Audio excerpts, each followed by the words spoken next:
This episode is presented by So Delicious Dairy Free. We listen to music to free our minds, but are you ready to dairy free your mind? This summer, discover So Delicious Dairy Free frozen desserts. With so many next level flavors that are 100% dairy free and unbelievably creamy, your taste buds will do a double take as you figure out your ultimate flavor. Is it salted caramel cluster or chocolate cookies and cream, cookie dough or coconut vanilla bean, or even mint chip or the classic vanilla? Find out at sodeliciousdairyfree.com.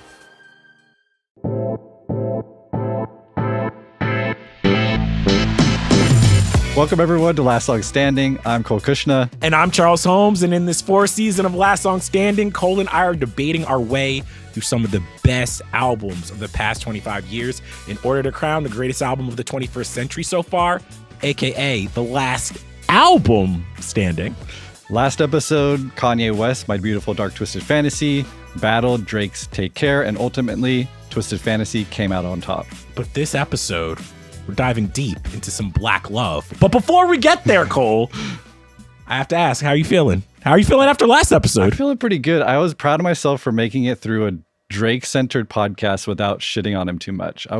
It was the most mature I think so. I've seen you. Is this honestly? That's how I felt for most of our Kendrick season. I'm like, oh, I gotta be on my P's and Q's. I've got to listen to some of the best music ever made. Yeah, such Here's torture. But if we go on album for album, I'd still take Drake albums over Kendrick. We're off to a great start. All right, but before we get too much, the people, our producers in the back, especially Justin, are like, all right, you guys have talked about Kanye enough last episode for a lifetime. Yeah. So do we want to get into some of the rules, the premise of this before we reveal to the audience what we're doing today? Yeah, let's do it. All right. Remember, every episode, Charles and I each nominate one album we think should be in contention for the 21st century's best. Each album gets its own half of the episode, where we'll make a case for why it's one of the best albums of the last 25 years. Then, at the end of the episode, the two albums go head to head, and Charles and I will debate until we can agree on one winner. The winning album from each episode advances to the season finale, Royal Rumble. That's where Cole and I will face off one last time, eliminating albums one by one until we can crown the greatest album of the 21st century, aka the last album standing. Now, Cole, can you reveal to the people which album you've picked for today? I'm going with, I think definitively one of the most important and best projects of the past 2 decades. I'm going with Beyonce's Lemonade.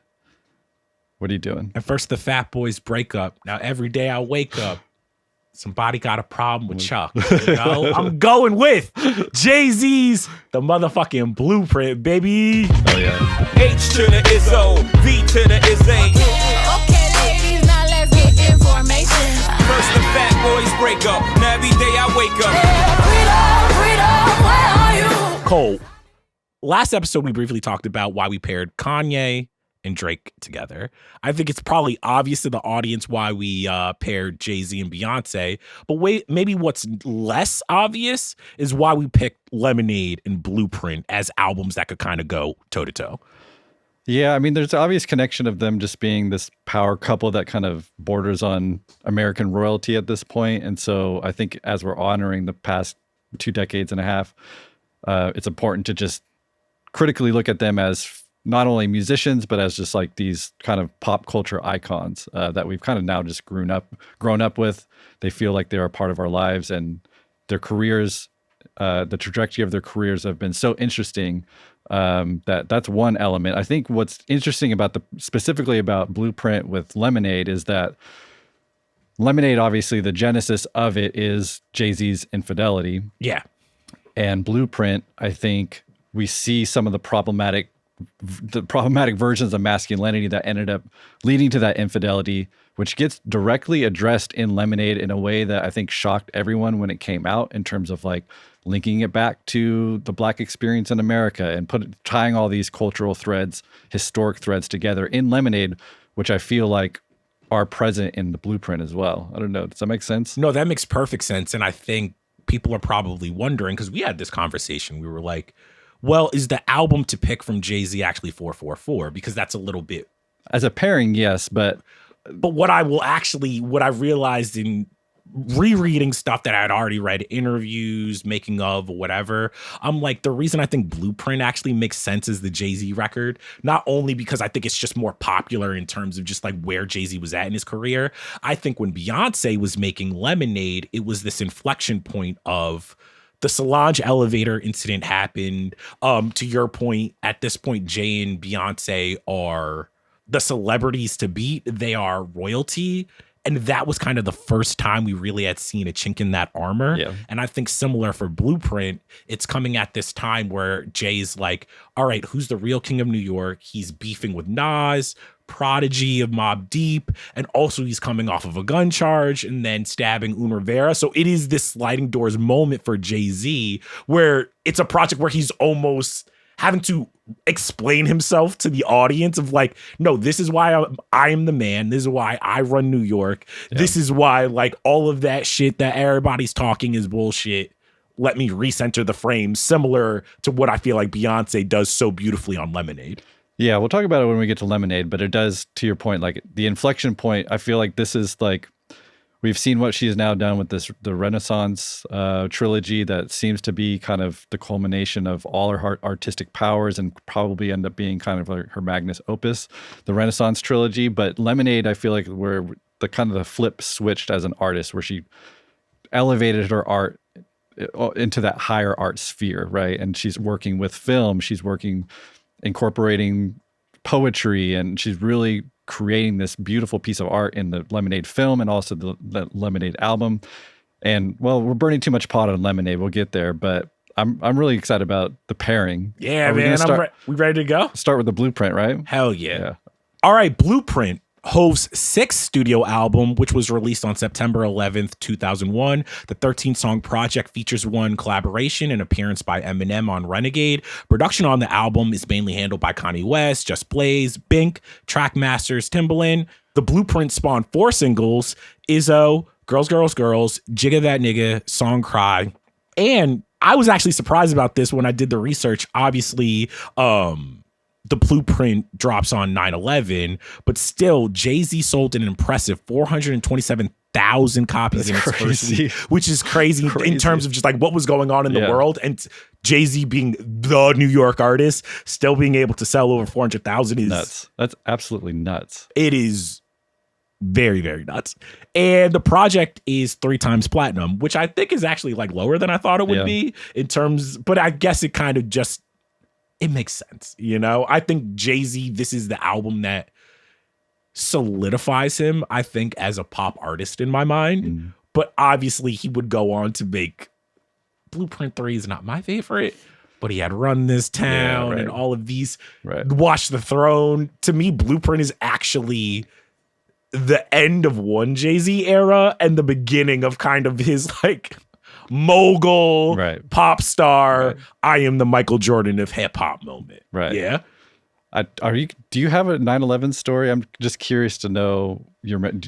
Were you too young to remember it? No, I was actually like I was in, I want to say 2nd or 3rd grade. And I remember not knowing what was going on, but them all having us like line up in school. And then like slowly but surely, like parents just started showing up and taking their kids out. Then when I got to my grandparents' house, it was on loop. The news I just like, I knew something bad had happened. I'm like, why do we just keep watching the same building like falling or whatever? What about you? Because you were 10 years older than me. I think I was 18 at the time. I got a call. I was sleeping and I got a call from my aunt, who I don't talk to really, very infrequently. And she was just freaking out. She was like, it's the end of the world. They're hitting the Pentagon. Like she was like, I mean, rightfully so. She was freaked the fuck out. And I just remember going to work. I worked at Togo's at the time. I just remember going to work and it's just like no one. Togo's? Togo's, yeah. Wait, what's that? You don't know Togo's? A sandwich? They do sandwiches? No? Justin, do you know Togo's? I've never heard of Togo's. Wait, what? Is this a Northern California thing? Yeah, is this a Northern California thing? Like, what is it, like a Subway? Yeah. Like a Jersey Mike's? Yeah. You guys don't have Togo's? This is crazy. Okay. No. What type? You were slinging sandwiches? What type of sandwiches are they slinging at Togo's? You want some pastrami? I got you. You want some Turkey Avocado, number 24. You still I know all the numbers still. What was your favorite number? 24. 24? Yeah, avocado turkey. Yeah. Hell and then yeah. the hack, my teenage self hack was you crumple up the nacho cheese Doritos and you crumple them up in the sandwich as the cheese. Ooh. You get the crunch of the. Anyways, but Justin, you have a 9/11 story, right? Well, yes. I just wanted to talk about. I mentioned before that I wanted to talk about 9/11 as it relates to Jay-Z. Cole, did you have the record on 9/11? No. Okay. No. There was this tape and CD store up the street from me that sold everything like the night before it came out. So on September 10th, 2001, I grabbed a copy. Obviously, everything happens that day. I'm living in Providence, Rhode Island at this time. I run into a friend of mine downtown. He's like, "Can you give me a ride home?" And he was one of the smartest dudes I knew. He was in school. He went to Fordham, I think, and he was going for international affairs. And he's telling me who bin Laden is, and he's breaking all this down. And then all of a sudden he stops and goes, "You got that blueprint?" Oh my God. And I said, "Yeah." And he goes, "You put on the Takeover." And I learned who Osama bin Laden was. And then the next words out of my friend's mouth were, "Put on the Takeover." That's crazy. Well, also, Justin, while we have you, the thing I want to talk about before we kind of get into the album is that Jay-Z was at such an interesting time in his career because as a kid, I remember IZZO. Like, I remember being a kid watching like MTV and BET and being like, oh, what's this? Like, the sample did that thing as a kid that just kind of like... Yeah. Almost electrocutes you out of your seat. And I'd heard Jay-Z before. I'd watched other Jay-Z videos and like my cousins were super into Hove.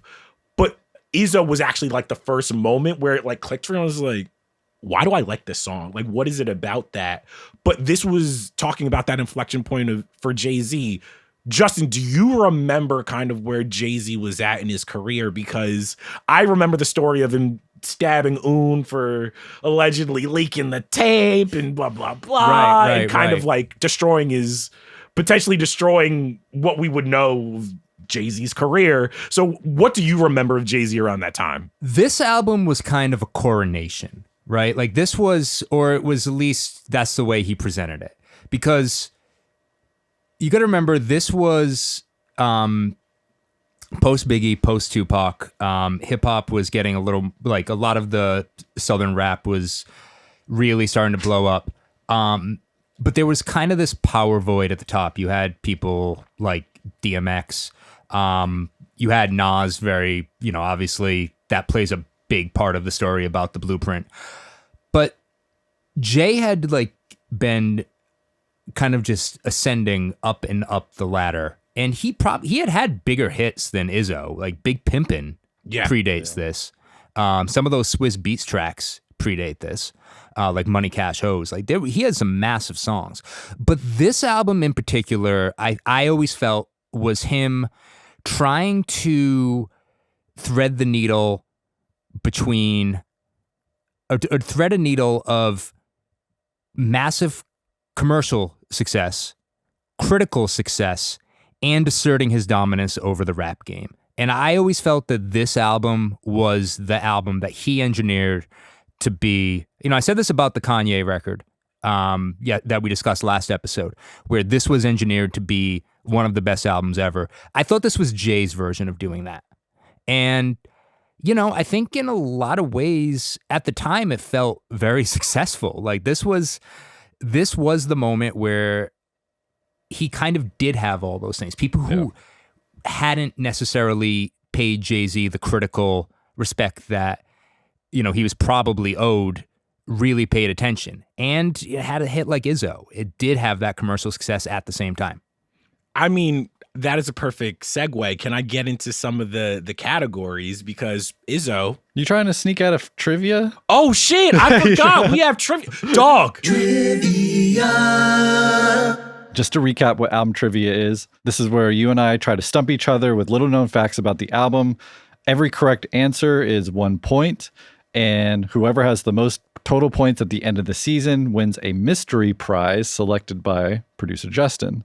All right, so last episode you beat me. I had 0 points. You got 1 point. I did. So I actually was surprised. I thought you would know everything about My Beautiful Dark Twisted Fantasy, but I picked out some ones that were a little tricky. Yeah, they're good. Okay, so I got 2 questions for you. What song features backing vocals by Slick Rick, Biz Markie, Q-Tip, and according to a 2009 interview with Jay-Z, an uncredited Michael Jackson feature? You can't look at your notes, dude. Get away from your notes. What are you doing? Whoa! These are my notes for this episode, and I literally have this written down here. Justin, is this kosher? No, this is not kosher. It's girls. I literally was about to. This was going to be part of the things I was going to reveal to you. So it's girls. That one was so easy. It's not. It's actually technically incorrect. Girls, part 2. Charles.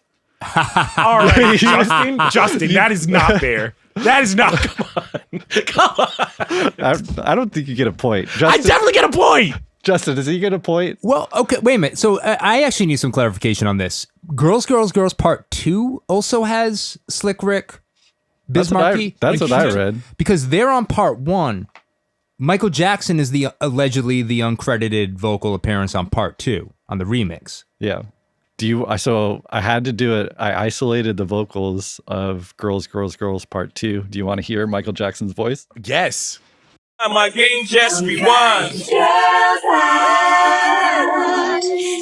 try and get Put your number on this paper, cause I would love crazy, to date huh? you. Holla at you when I get up top. Yeah. This is why I love doing this fucking pod. That's so sick. All right, Justin, does he get a point? Final answer. We're going to give him a half point. Okay, let's go half I'll take a half point. Okay. Question number 2. Kanye said the beat for Heart of the City was originally intended for another big artist and was supposed to feature a big singer on the chorus. Who was the original artist it was intended for, and who was the singer? Singer's R. Kelly. Crazy, but yep, correct. Yes. But if you go back to the time, because I think Fiesta had come out before. I can't remember. Yeah, I can't Maybe remember. fact check me, but I'm almost positive. Like, R. Kelly was smoking at that time. Obviously, R. Kelly is a fucking monster. We do not condone anything R. Kelly has done, but him and Jay worked very closely together. Yeah. So R. Kelly. Fuck, and can I get 2 guesses? Yeah. For rapper. Yeah. I want to say Heart of the City. I want to say DMX. Yes. What the hell, Charles? Hell yeah! Wow. Jesus Christ, man. You Only because you want to know which ones I had in contention. Okay. DMX. Okay. Beanie. Okay. And then there was one other that I'm blanking on. But DMX, and if it wasn't DMX, it was going to be Beanie. Was going to be the other one. Okay. Nice job, Charles. Man, yo. I'm getting my ass kicked. Woo! Here's the thing. I don't think you're gonna get either of mine. That's how You do make yours like ridiculously hard on me. I try to cut you some slack, like what's realistic, like not because you Not missed your you. dissect. I know. You missed your no, hell no. But are we ready to get into breaking this album down? Yeah, let's do it. Main categories, we have 5. We have biggest song, best song, worst song, best moment, and I forgot best deep cut. Yep. Hell yes. So for biggest song, I thought that it was going to be easy. It was just going to be IZZO, straight, no debate. Yeah. But you texted me earlier this morning, and you're like, well, what about Renegade? And you revealed to me that Renegade actually has more streams on Spotify than IZZO does. Yeah, like by a substantial margin too. So, but is that just the Eminem streaming effect? Is kind of I think it is. Yeah. Because in my mind, IZZO's like the obvious hit. Like that's when I think of the Blueprint, I think of that song first. So I'm going to explain I'm going to break down both, and then I'm going to explain which one I'm going with. Okay. So IZZO, produced by Kanye, carried by a sample of the Jackson's 5's "I Want You Back." What I love actually about IZZO is that when we were talking about it, I think it was a song that, because it's so tied to my childhood, being in 2nd or 3rd grade when I was hearing it, over the years, I've kind of, it's become lessened in my mind. Not that it's a good song, but almost that it's like, I take it for granted. Like it's pop. It's pop. Yeah. But then when I went back and listened to the second verse, I'd realized, I'm like, oh, One of the most iconic lines of all time is. I'm just gonna wrap the whole thing because I just want to. Maybe we could break it down together because it was like I didn't realize how much I had loved and internalized the second verse when he goes, I do this for my culture to let them know what a nigga look like when a nigga in a roaster. Show them how to move in a room full of vultures. In the street shady, it needs to be taken over. Label owners hate me. I'm raising the status quo up. I'm overcharging niggas for what they did to the Cold Crush. Pay us like you owe us for all the years that you hoed us. We can talk, but money talks, so talk more bucks. That second to last line, pay us like you owe us for all the years that you hoed us, is fucking perfect. It's even the line, like, I'm overcharging niggas for what they did to the Cold Crush. It is just when we talk about what makes Jay one of the best rappers ever, I think it's the economy of the lines. Yeah. I think it's, if you think about how he's rapping on this, nothing that he's saying is just like, oh my God, he's wowing me with just like wizardry or whatever. But when you focus down, especially on where Jay-Z was at in his career, I do think that this was the time where Jay-Z remembers the beginning of hip hop. And now he's right there at its ascendance. You know, this is someone who's going to go on to lead Def Jam, to become someone who can actually have more control over his career and over the careers of rappers and Rihanna and Kanye or whatever. And this line to me is actually like a skeleton key for him. I know I always say that on different episodes in terms of just like what was a moment for a rapper or a singer where you could see like what was coming. I think that this verse especially kind of points to the businessman era of Jay's career of just like, oh, I see what happened to all of the people I grew up listening to in hip hop. That's not happening to me. Why do you like? I feel like this was a verse you all also were just like unrealistic. Like, oh shit. Yeah, because you do take the song for granted, and it does feel so commercial appealing that you take some of these lyrics for granted, especially. So I highlighted like stuff from like all three verses. I forgot about how great the writing is. It's not double entendres or anything, but on verse 3, he paints this portrait of his neighborhood.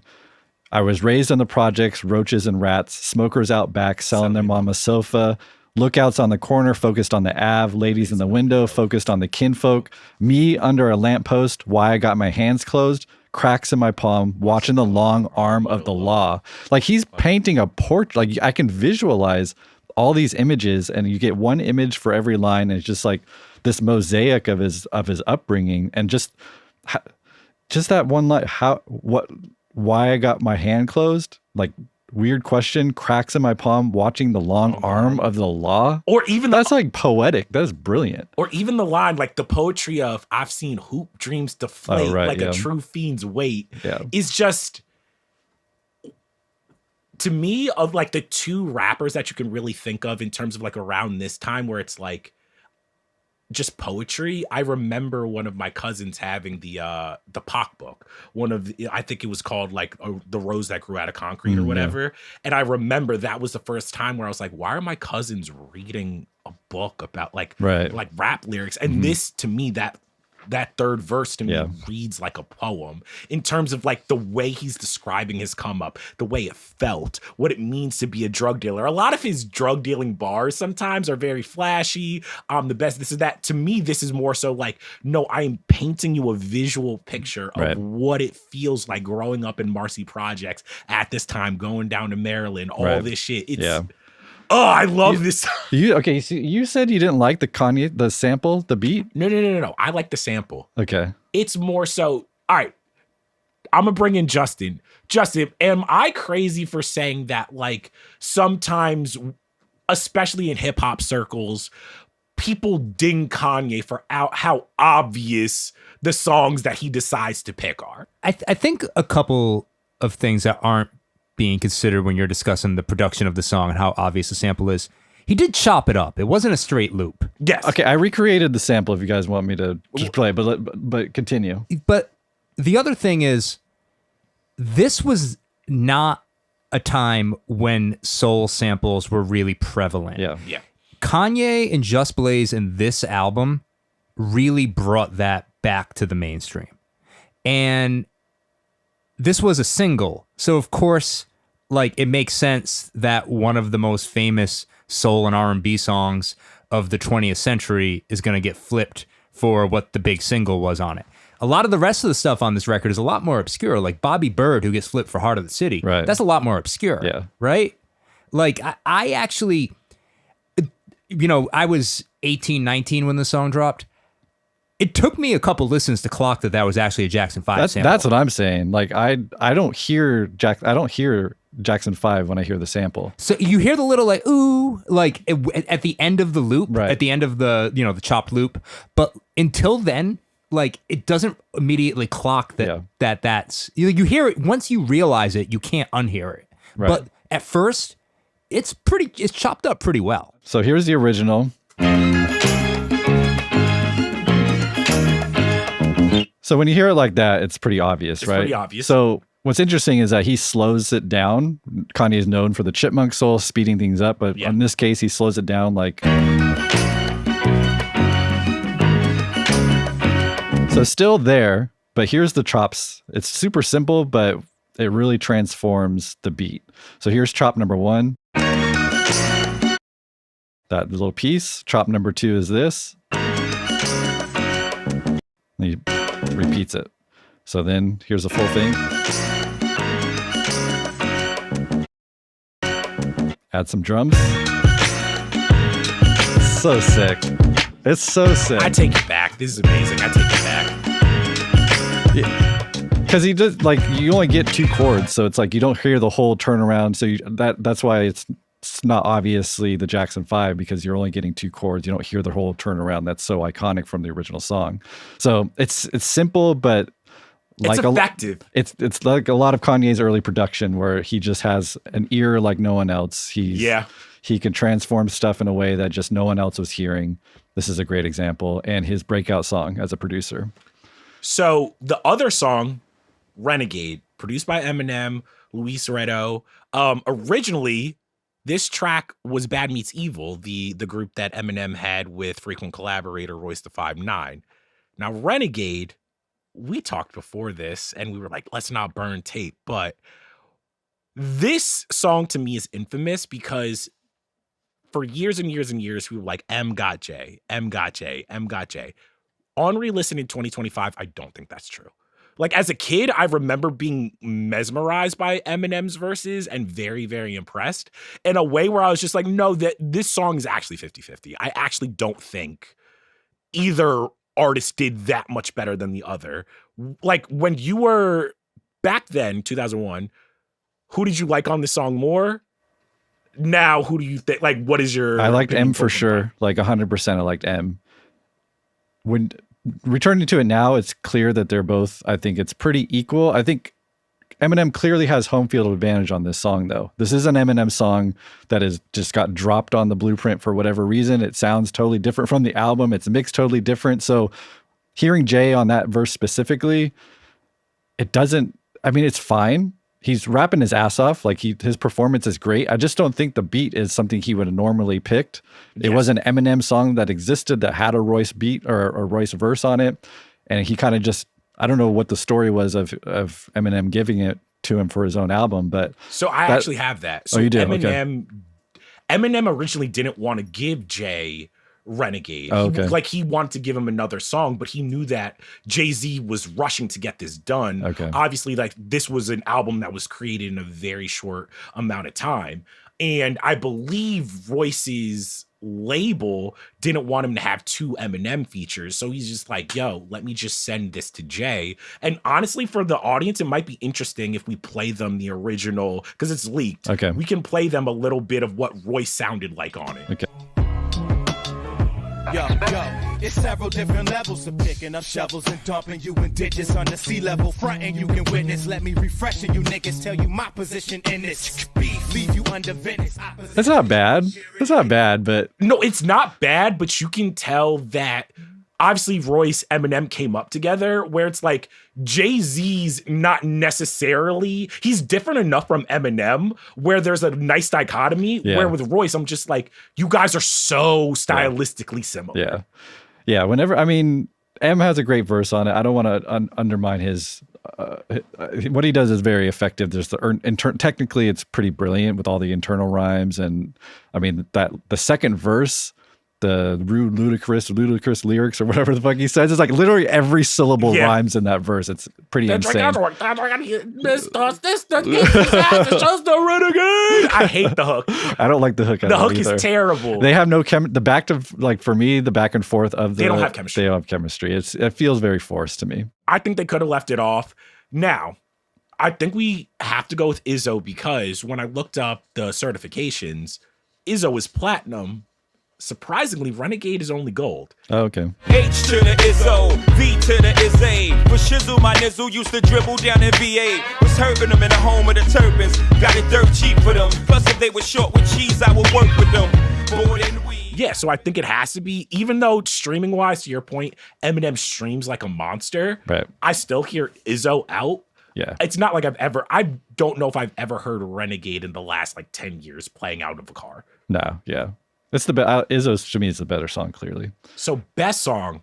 This is a top 5 J song to me. Oh, I'm so curious. This is everything I love about Hove.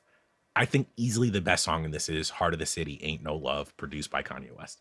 Same pick. Same pick? Heart of the City, best song for me. Youngins ice grilling me. Oh, you not feeling me? Fine. It costs you nothing. Pay me no mind. Look, I'm on my grind, cousin. Ain't got time for frontin'. Sensitive thugs, y'all all need hugs. Damn low. All right. Is this crazy, Justin? No, I think that there were 2 choices here, but this is probably the one that edges out the other one. Okay, I always thought I was going to be alone on this. Why to you was Heart of the City easily the best song in this album? I mean, a lot of it's the production. Like, yeah. The chemistry him and Kanye had is so clear.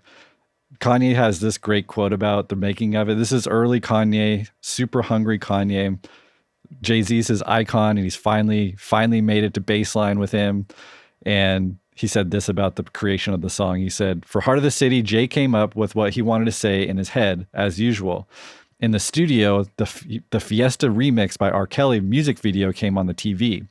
And Jay walked into the booth, started recording, finished the entire song all the way to the outro, and came back into the studio, and the Fiesta music video was still playing. So if you believe the story, he essentially recorded it in one take in the time that the same music video was playing when he walked into the booth and when he walked out. It was that quick, which is like, I don't know if do you believe that? All right, so this is a perfect time where we could talk about the myth of Hove. Right. Where I think Jay-Z and the legends of how we don't write anything down, it's all off the top. I was in the studio, he finished this in 2 minutes. Has influenced the worst inclinations of rappers. Just like you are not Hove. Yeah. Like there's Jay, there's Wayne, and the rest of you need to write your fucking thing. Oh my God. The lore is so great though. It's great, but sometimes I'm like, all right, this nigga didn't finish this in 3 minutes. Like, you know, I'm like, this. You're like, the song is 5 minutes. Like, you didn't finish this in 3. Do you actually believe Ho finished this? Maybe not in the time that like the same music video was playing, but I can see him. I mean, by all accounts, he was writing super fast. This is someone just at the peak of their powers, I feel like, where they're just so prolific. Things are just spilling out of them. Artists have these periods. I feel like this is that J period where he can't do no wrong. He's making hit after hit. Just verses are just spilling out of him. So I believe it. I love this song. But yeah, a lot of it is just like the production, the chemistry with Kanye, the framework that you point out on a song that he doesn't have a hook on, you know, the samples carrying the hook. He's really good at making these micro hooks where that framework of the beginning of each verse kind of gives it this secondary hook and a structure that's, I think, super important to a song like this. It has some great, I mean, when we talked about the Clips album, I was talking like just every single line you can I was surprised with like, there's not a lot of like triple entendres that I found, but to your point, just the writing is so great throughout. And it's so like part of the reason why I believe that he's writing so fast, because there's a fluidity to the lyricism that just feels like it's someone who has that rapping is now second nature to them, where they don't have to sit there and think about every little line is just kind of flowing out of them once they find the cadence and the flow of the song. Some of my favorite lines is, I forgot what verse this is from, but iconic line, "I'm not looking at you dudes, I'm looking past you. I thought I told you, characters, I'm not a rapper. Can I live? I told you 96 that I came to handle this shit, and I did. Handle my biz. I scramble like Randall with his. Cunningham, but the only thing running is numbers, fam.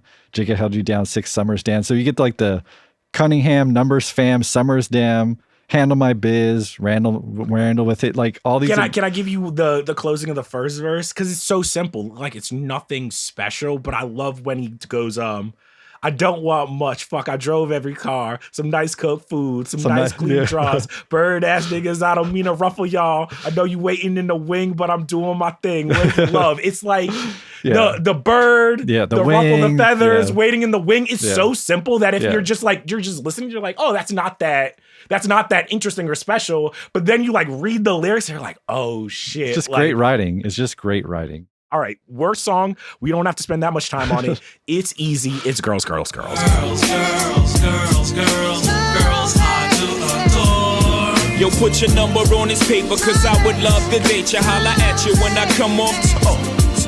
I love girls. Samples Tom Brooks' 1974 song, "There's Nothing in This World That Can Stop Me From Loving You." I'm just going to read you some lyrics from this, and then we can get Are you sure you want to do Yes, that? I do. Okay. "I got this Indian squaw the day that I met her. Asked her what tribe she with, red dot or feather. She said, all you need to know is I'm not a hoe, and to get with me, you better be Chief Lots of..." You know what's funny? Chief Lots of Dough is fucking crazy, dude. Well, also the Navajo, Navajo. Crazy. It's crazy. If this song wasn't what it's about, if this wasn't what he was doing on It's the a good song. Yeah. Well, I'm also saying that like that could have been in the running for a dissectable moment. Right, yeah. I'm not touching that. No, please don't. For the sake of this show, please don't. Asked her what tribe she with, red dot or feather is crazy. It's the most egregious one, but the whole thing's problematic. Whoa, I I got one more. Okay. Got this Chinese chick, had to leave her quick. Cause she kept bootlegging my shit, man. I got this African chick with Eddie Murphy on her skull. She like, "Jigga, man, why you treat me like animal?" I'm like, "Excuse me, Miss Fufu. When I met your ass, you was dead, broken, naked, and now you want half." Like I said, we do not have to spend that much time on Girls, Girls, Girls. It was a hit. I remember hearing It's crazy that it was a hit. It was it was a difference. Times, yeah, that's the thing. It's like you can't get on too much. Like this was culturally accepted. It wasn't just Jay-Z being an asshole. This was a single. We all accepted it. I didn't find it problematic at the time. We look back now, and it's like clearly, I don't think he would stand by it. No. And what I want to ask is, Girls, Girls, Girls was easily the worst song because it's just aged terribly. And I don't even know. I can't remember the last time Hove probably performed this live. Yeah. Were there any other songs to you that were in contention for worse? Because Justin acted like I was crazy when I said this yesterday. Hola Ovito, I've always hated. I've always thought it just stinks. I like that song. Really? I do like that song. It's fun. The chorus is kind of whatever. It's the chorus. Yeah. The verses I'm fine with. Yeah. Hola Ovito. Just terrible. Trying to reach too far for the anthem. There's so many like anthem Hove hooks on this album. It's crazy. I actually think there is one song that is actually worse than Girls, Girls, Girls as a song. Like, let's take how inappropriate Girls, Girls, Girls is, especially in 2025 out of this. I already know which one you're picking. The Trackmaster song that I can't say the title of. Jigga That Nigga. It was in contention. I will say, going from the Rulers Back, Takeover, IZZO is such an amazing run. And then to follow that with Girls, Girls, Girls and Jigga That Nigga it's a weak part. It's, to me, the thing about that song that kills me is it was the obvious, like, trying to concoct a radio hit. Yeah. And this album did not need that in the way, like, Volume 1 needed that. Like, I think Volume 1 might actually be my favorite Jay record, but it has songs like I Know What Girls Like. It has songs like Sunshine.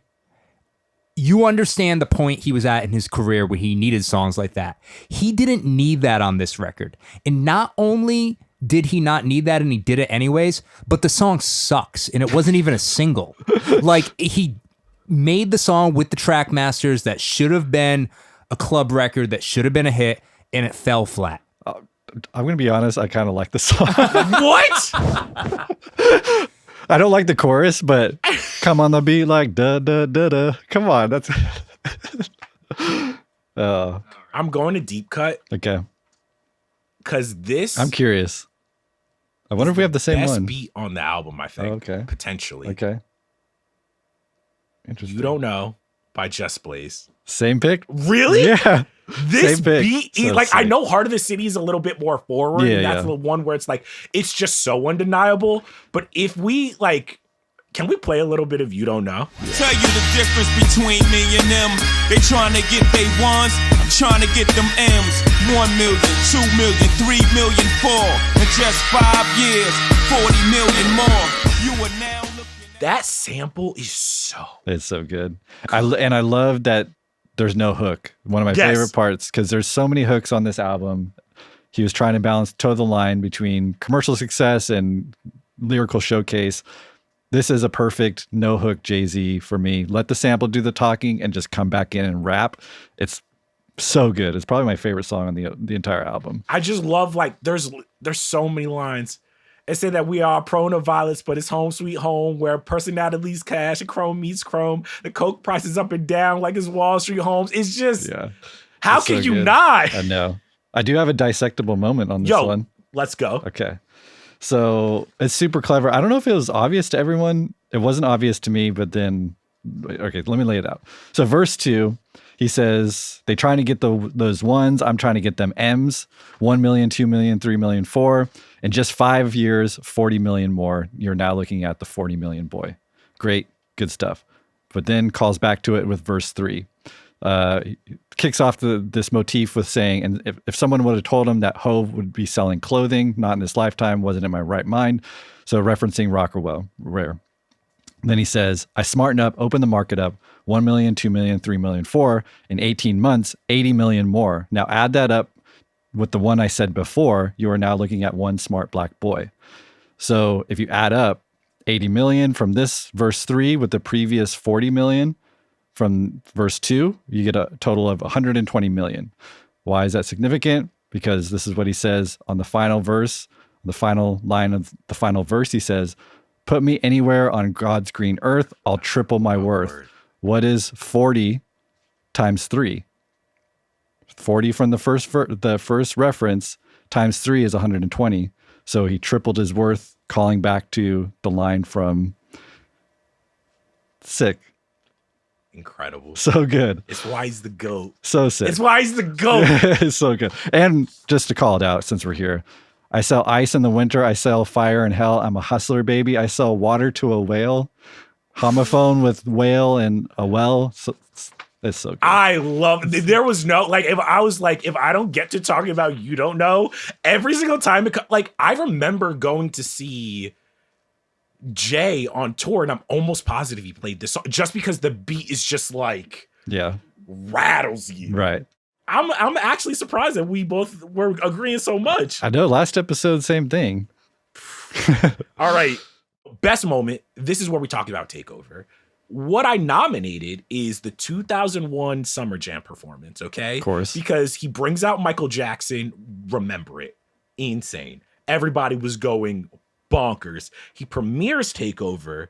And if anybody wants to know where we get the classic put him on the Summer Jam screen, this is where it happens because during this beef, he's beefing with Prodigy. And then on the screen, he puts a photo of Prodigy performing at his grandmother's dance recital.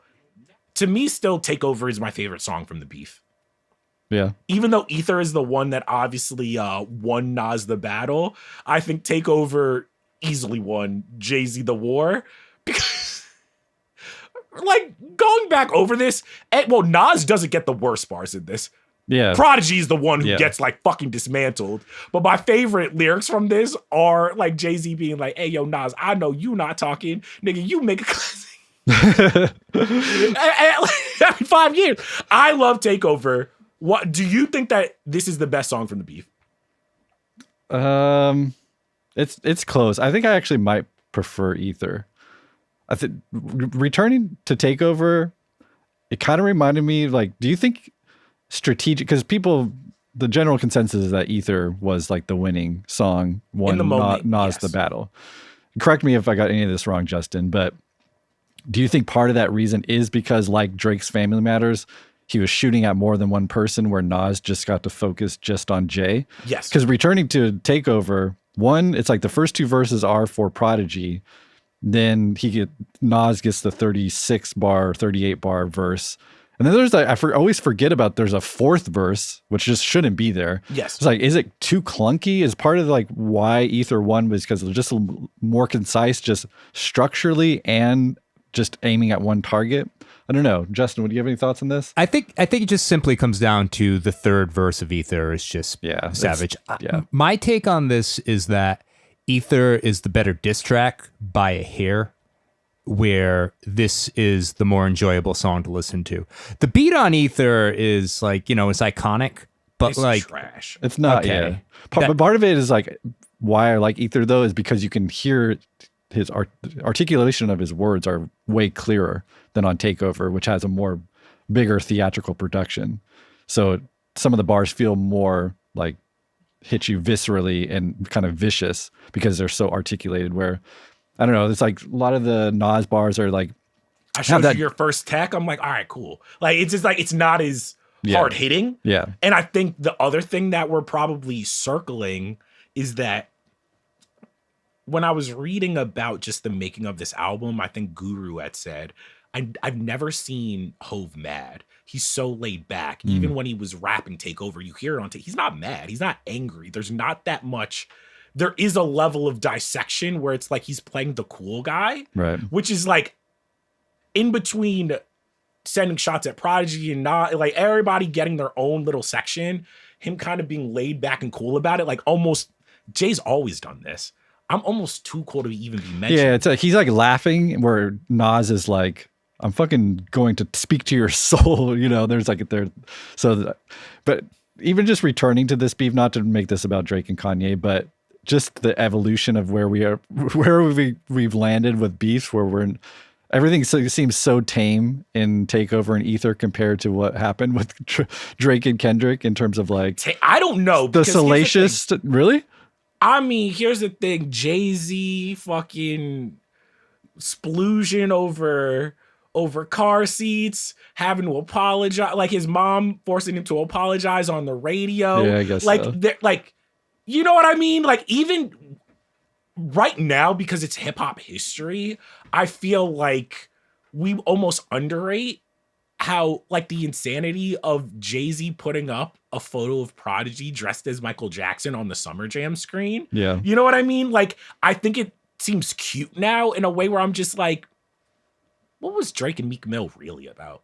What was Drake, like, Pusha T, obviously, revealing that you're hiding a child is the craziest thing that's ever happened. Yeah. But even, like, the Drake and Kendrick beef, even though Kendrick dismantled Drake to such an extent, what was actually discovered in it? Right, yeah. You know what I mean? There was attempts at discovery, but none of it really, it was like, all to kind me, of it's TMZ still rumors. Pusha T revealing that Drake had a child, Summer Jam screen, everything happened with Kendrick and Drake. Just because you don't have that final, like, oh, I revealed something that, like, perfect example, Rick Ross being a correctional officer. That's something where it's just like, forever, we have to kind of be like, how did you even find this out? Right, yeah. Just a reminder, though, Kendrick did perform Not Like Us at the Super Bowl. And looked directly into the camera and said, "Hey, Drake." Anyways, that is true. In front of 130 million people.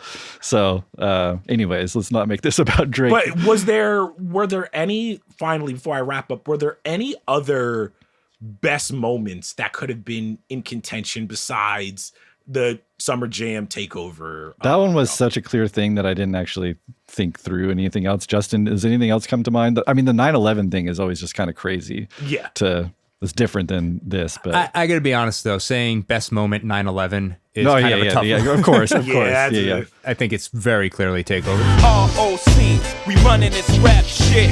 M-Easy, we running this rap shit. The Broad Street Bully, we running this rap shit. Get zipped up in plastic when it happens, that's it. Freak, wait, we running this Right, rap shit. yeah. Well, yo, that's the blueprint. Now we're gonna go for a little break, and when we get back, it's time to make drink lemons some- into yeah. lemonade. All right. All right, Cole, we're back.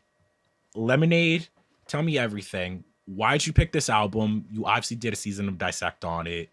Yeah. Why this Beyonce album? Why this moment in music? Yeah, let me preface with just some basic album facts, and then I think we have to, just like the last episode with the VMAs and Twisted Fantasy, we're gonna have to take that elevator ride for a little bit. But first, release date: Lemonade, April 23rd, 2016. It sells 653,000 copies in its first week, which is awesome and ridiculous. Official singles are Formation, Sorry, Hold Up, Freedom, and All Night.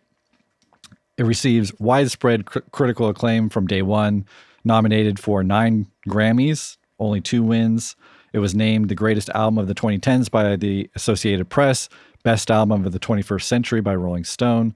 It was famously surprise released after an hour-long film on HBO, and then Lemonade comes out directly after the premiere of this beautiful film that we'll talk about. And so that was a cultural moment in itself. I want to talk to you about your memories of the surprise release in the film. But again, we got to go back to that infamous elevator ride between Solange, Beyonce's sister, Beyonce, and Jay-Z at the Met Gala in 2014.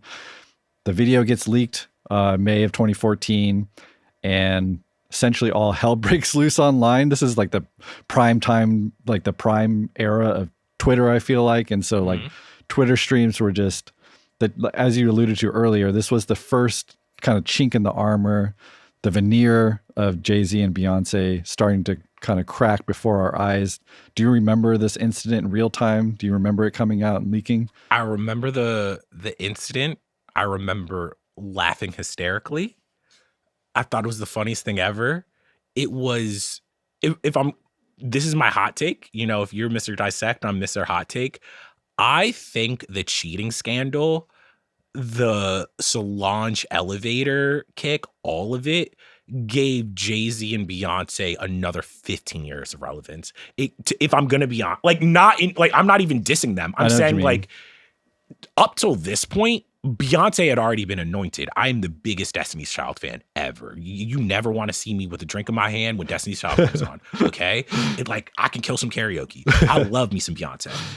But what I would say about her solo career is that I don't know if her solo career ever had an arc. She was always making huge, big songs, but the knock that you could say about her is A, I don't know if she's that great of an album artist, and B, I don't know if she ever had like a narrative album to kind of totally kind of show all of her strengths as an artist.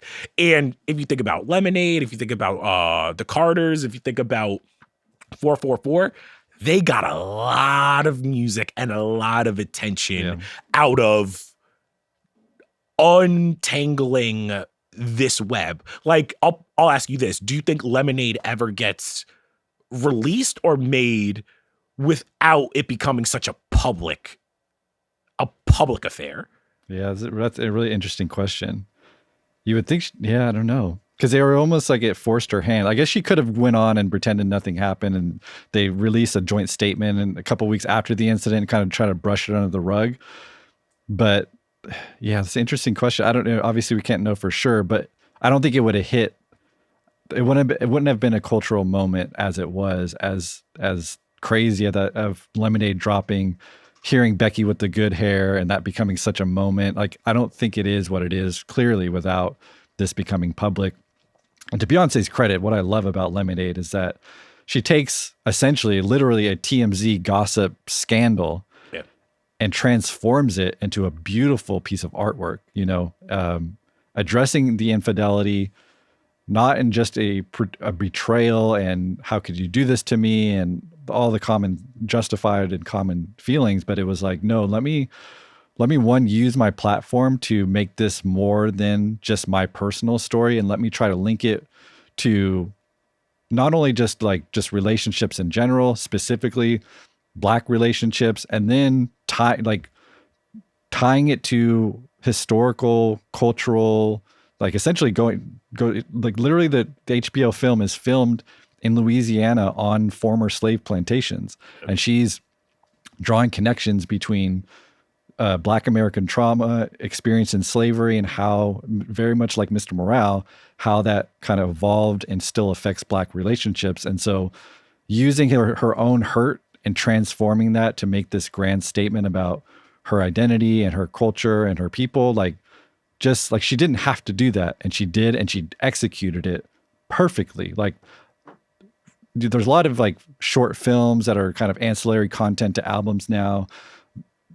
Lemonade is a legit film for people that it's a tragedy that you can't just go stream it somewhere. It's kind of hard to find now, but I studied that.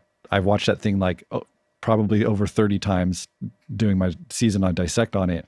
That is a legit piece of film. That is, and what I love about Lemonade is how all the ancillary elements interact with each other and become like this larger piece of art that transcends just the album itself, you know?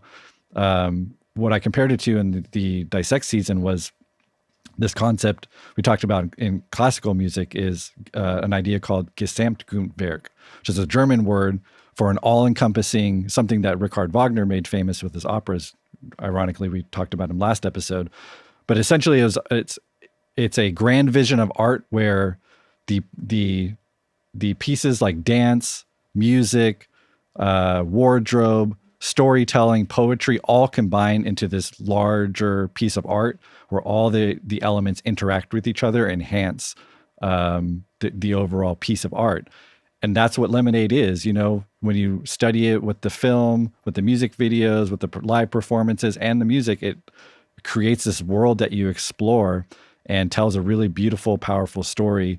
And this to me is like Beyonce stepping into her, what we now consider Beyonce, to your point, where she was this kind of singles hit maker, not quite an album artist, to now being one of the best album artists that we have ever had in this century so far. Can I also pitch you on this?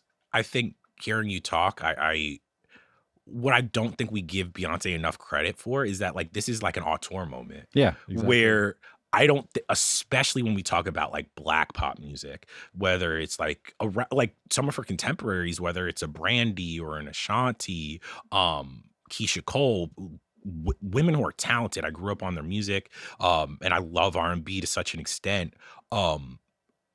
We didn't talk about artists like that usually, and to give also pop stars like Christina Aguilera, Britney Spears. When we talk about their music, a lot of times we give credit to the lyricists, we give credit to the producers, right. We give credit to everybody except the woman who actually creates it. And I think after Lemonade, what you start to see is we start talking about Beyonce as a Black woman, as a creator, as an auteur different. We start talking about Taylor Swift differently. It's not just that they're talented singers. It's not just that they're talented entertainers. We start talking about them in the same way that we talk about Bob Dylan or the Rolling Stones or the Beatles. We start thinking of, and I think that's also, I have to give credit to all the collaborators that she worked with, whether it was Jack White or Ezra or Debla or whatever. Everybody walked away from this saying the same thing, which is no, she's the architect. Yeah. She is in the studio being no, do it like this. I envision it this way. Yeah. Have it, everything from the art or whatever. We go from thinking of Beyonce as a tool being used by a bunch of other people to her being no, she's always been the composer. She's front and center to the director of this. Yeah, I mean, it's very Kanye-esque. We don't really talk about her like that, I feel like, even enough now, because we give Kanye a lot of credit for being this master curator, master orchestrator. Beyonce's doing the same thing at just as high of a level that Kanye was at his peak of his powers. And I think Lemonade's the start of that, and we see the evolution of this auteur moment in a project like the Renaissance series, which is now, I feel like, taking a lot of the elements that we actually hear in Lemonade, which is this really diverse palette of sounds and genres that she's experimenting with. We have a rock song with Jack White. We have a country song in Daddy Lessons. We have an R&B song. We have ballads. She's doing everything on this album. It's and when you think about even something that your Dissect is built on, when Destiny's Child came out, could any of us ever imagine that Beyonce would become an artist where it's like, we're not just dissecting her albums now, we're dissecting her Coachella performance, her Super Bowl performance. Exactly. Like this album to me is instrumental in her teaching the audience, like, no, anytime I create art, you need to dissect everything from the album art to the music videos, to the actual music, to the dance routines, what we're wearing. And like, kudos to Beyonce, because I think it's Black women and Black art deserve that level of attention because it comes with that amount of detail. Yeah. All right. You ready to move on to the album trivia? What do you got? I'm so scared now. I feel like I let the people down last episode. One of these I think you'll get. Okay. And if these are too hard, Justin can jump in and be like, Charles, for next episode, stop being a dickhead. All right, I'm going to throw you an easy lob. We've been talking about Solange, the elevator kick, how that is really everything that starts it off. So my first question is simple. Do you remember the name of the hotel where the elevator kick took place? I do. It's right there again. Can you just give me the slightest hint? Starts with an S. I don't think I'm going to get it. The Standard High Line in New York. Okay. All right. Was that fair? Was that too hard? I don't think so. Justin, I think that's fair. Yeah, I think that's fair. That's fair. I think All that's right, fair. this one might be unfair. One of the best songs off Lemonade is Hold Up, which Ezra Koenig has said was partially inspired by a tweet he made about the Yeah Yeah Yeahs 2003 song Maps. If Hold Up is about Jay-Z, which famous rock star inspired the lyrics to Maps? Oh, I have no idea. That's not even a Beyonce question. How? I think that's really, really fair. The song is about Karen O, frontwoman of the Yeah Yeah Yeahs, and her then boyfriend, Angus Andrew, frontman of the Liars. Okay. There's a connection. Justin. Both about relationships, musicians and relationship. That's not fair. This what? I don't know. Cole, like, we got to give him this one. Okay. Charles, you got to next time make it a thing about the artist. But here's the thing. Originally, I was like, well, if I make this about the Ezra tweet, that's too easy. You did a whole season on this. You know all that shit. I got to go one layer deeper. Well, you forget this is like 7 years ago now, too. I don't know all the trivia, just memorized. I spend all this time trying to impress my friends with stuff that can stump Mr. Dissect. The Liars frontman? What are we talking about? Cole, well, the songs. Cole, what's your favorite Liars record, Cole? I don't Charles, do you have a favorite Liars record?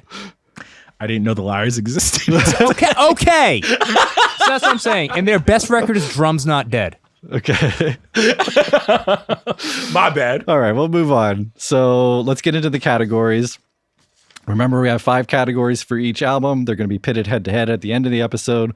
Biggest song, best song, worst song, best D-Cup, and best moment. Biggest song is pretty obvious. It's Formation. Okay, ladies, now let's get information. The coolest thing about Formation, which I do like, it's not my favorite on the album, but what I like about it symbolically and artistically is that it was the first single, it's the first thing we heard from Beyonce post Elevator incident, I think, right? And it was kind of a Trojan horse because Formation to me does not represent Lemonade. It's not the representative song that would give someone to represent what Lemonade does. Formation to me could be on the self-titled album before this one. It's kind of still in that sonic territory for me. Yet Formation is one, and it's also the last song on Lemonade, which is indicative of Beyonce not trying to chase your typical hits with Lemonade. And that's this is the end of, Lemonade on, she's not really going for those huge hits. She's making proper album, from start to finish, where the singles are secondary to the bigger picture. And so I like the fact that there is, when you get to Formation after experiencing the narrative of Lemonade, it is really effective to me because you see this woman go through hard heartbreak and all these stages of grief, and she earns the freedom. When you get to freedom, that freedom she feels in that song, it feels earned. And so when she calls ladies into formation, and all, especially because she's encompassing not just herself but all Black women within Lemonade, when she makes that direct call to ladies get information, it has this whole depth behind that statement now, which again, you didn't quite feel it in the formation just as a lead single. So I also think it's like pretty interesting sonically, where it's like, it's a Mike Will made it beat, but also has like marching band elements. You hear some horns, you hear like some New Orleans kind of bounce music. And so it's kind of this amalgamation of sounds that is kind of what she's talking about in the song when she's saying, what's the line? My daddy, Alabama, my mama, Louisiana, mix that Negro with that Creole, you could make a Texas Bama. And she's kind of representing that amalgamation of identities and cultures and doing the same thing sonically. So 6-inch though, 6-inch or Freedom are bigger? Formation? I think Formation's clearly the biggest. Oh, I'm song. just asking. Yeah. I don't think 6-inch, I don't remember 6-inch being that big at all. Okay. Is Formation the best song on Lemonade? Hell no. I don't think so. I know what your best song is going to be. Do you? Did you see my notes? I did not see your notes. Okay, what do you think? It's going to be Freedom, right? It is Freedom. It is Freedom. How? Freedom, freedom, where are you? This song is fucking fantastic. You don't like this song? This is so funny. I guarantee I'm going to let you get back, but can you actually guess what my best song is? Because this is the one you're going to be like, Charles, what? Is it Daddy Lessons? That was one of my worst songs. Okay. Hold Up. You've been singing Hold Up all morning. Oh, Hold Up is 1A. There's a 1A and 1B. You're not going to get this. It's one of my favorite bands. Oh, the Jack White song? Don't hurt yourself. Don't hurt That yourself. song's so sick. I feel like you would be I love me some White Stripes. When I was a wrestler, that's what I used to like. I used to play their albums before I would go on the mat. When this album first came out, I thought the Jack White song was going to be terrible. And I was like, oh, Jack White and Beyonce actually have like some chemistry. I know. Do you think the third Renaissance act's going to be rock? That's kind of I think it has to be. I would love love it. Yeah. Wait, really quick, and then we will get back to Freedom. Yeah. What collaborators would you want Beyonce to work with on a rock album? Jack White. I would like her to. Jack White's the again. obvious one. Keep James Blake Away. That's also one of my least favorite songs. Keep James Blake Away from me. You don't like Forward? What? It's more so because I have a complicated relationship with James Blake. The sequence of Sandcastles, Forward, Freedom, I would put it up against any 3-song sequence in the 21st century. I know that might be a wild statement. That is a really wild statement. In terms of like message, symbolism, narrative, impact, that sequence kills me every single time. But anyway, this isn't about Jack White or rock music. This is about why you love Kendrick Lamar so much. I'm not going to talk about Kendrick at all. What? I decided I'm not going to do that. If you want to hear my Freedom verse breakdown, there's a bunch of cool numerology shit. I gave you that spiel in our first season of Last Song Standing. There's also a viral TikTok video on it, so go look at that. But I wanted to honor Beyonce because I would like this song without Kendrick. I think it would still be my favorite song. Beyonce's voice on this fucking record. Come on. It's the same as Don't Hurt Yourself, where she gets, that's why I want the rock album so much. When she gives that growly, where she goes for it, man, it's like, it is like one of the best. She has one of the best voices that we've just ever heard. I like the fact that this is a Just Blaze beat, essentially, that Kendrick raps on. This is more of a rap. You usually give this to a rapper, yet she fits in. It's like, it speaks to her superpower of being able to do a song like this, doing a song with Jack White, doing a song like Sandcastles, doing a song with James Blake. She can just do anything. This song is earned, which again, it's very hard for me to separate this album from the story that it tells and the sequence, the very intentional sequence and the stages of grief. And so when you get to Freedom, this is the liberating moment of the album, especially when you see it with the visuals, because right before this moment, when she performs Freedom on a stage at a Louisiana former slave plantation in front of a group of black women, including the mothers of Trayvon Martin, Eric Garner, and Michael Brown. There's all this weight built up to this moment, and the way that she's brung her entire community and her people's history to this moment. And then in the music video, if you go watch, she sings the first verse a cappella on that stage. And it's just, when you get to the moment, it's the cathartic moment of the entire piece. It's that film, or it's the scene in the film where the hero finally kind of transcends. And it's just such a powerful song, or powerful moment in the narrative. And I have this is going to bring me to my dissectable moment, actually. And it's a music related dissectable moment, because this is one of the things that I've been trying to highlight about this album, which is all these little details, from the music production to the visuals, to the wardrobes, to the locations of these where they shot the film, all kind of make this composite of this larger piece of artwork. And I think this it's actually the samples that you hear in Freedom is indicative of her being this auteur and using every single detail to enhance the storytelling and the message. So the main beat is by a psychedelic rock band from Puerto Rico. That's not one I want to highlight. I want to highlight two of the samples that are layered on top of that. The first of which, and these are both pulled from Alan Lomax's field recordings, which are these famous field recordings that he did in the 50s and the 60s, a lot of it in the American South. So the first sample that you hear layered on top of the Freedom main beat is from a black church in Mississippi. And you hear essentially a reverend, this sample right here.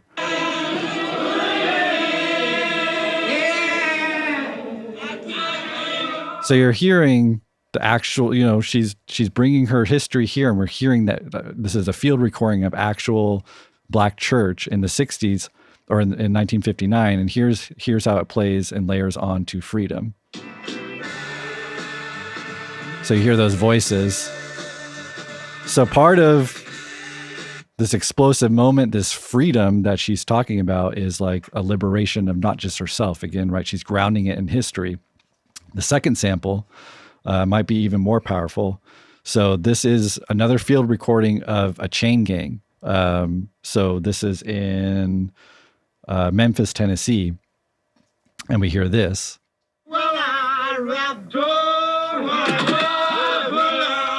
So we're hearing the actual banging of the hammers. And then here's how it's flipped and layered in Freedom.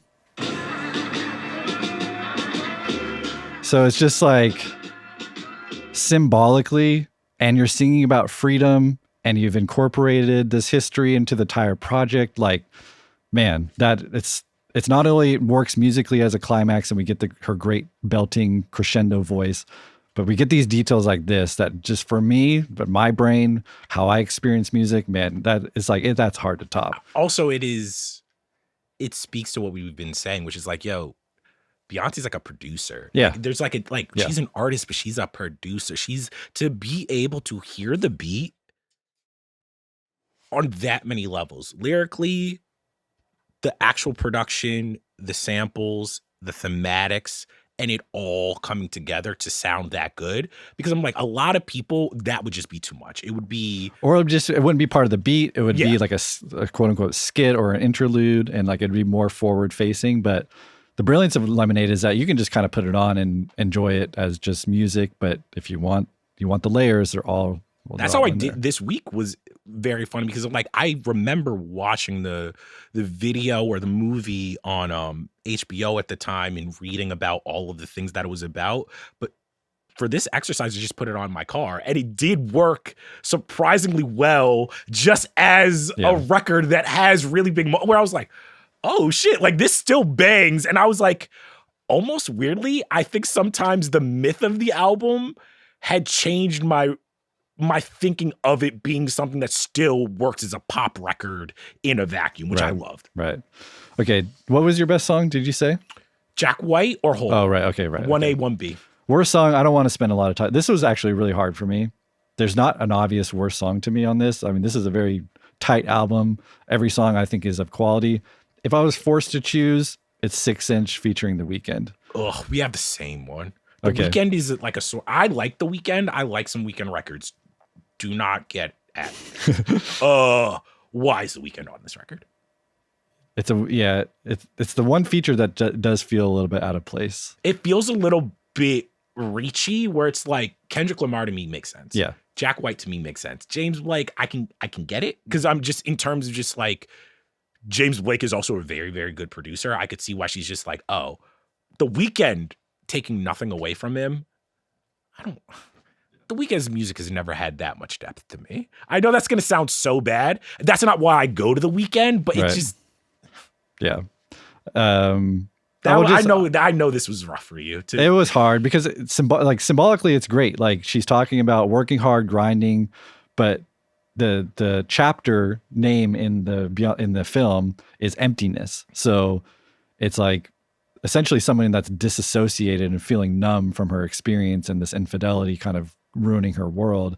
And it's just like this haunting, like, I don't know, she's playing like a stripper in the song, and it's like, I get symbolically its function, and I think it works within the album, but if I'm forced to pick, worst song.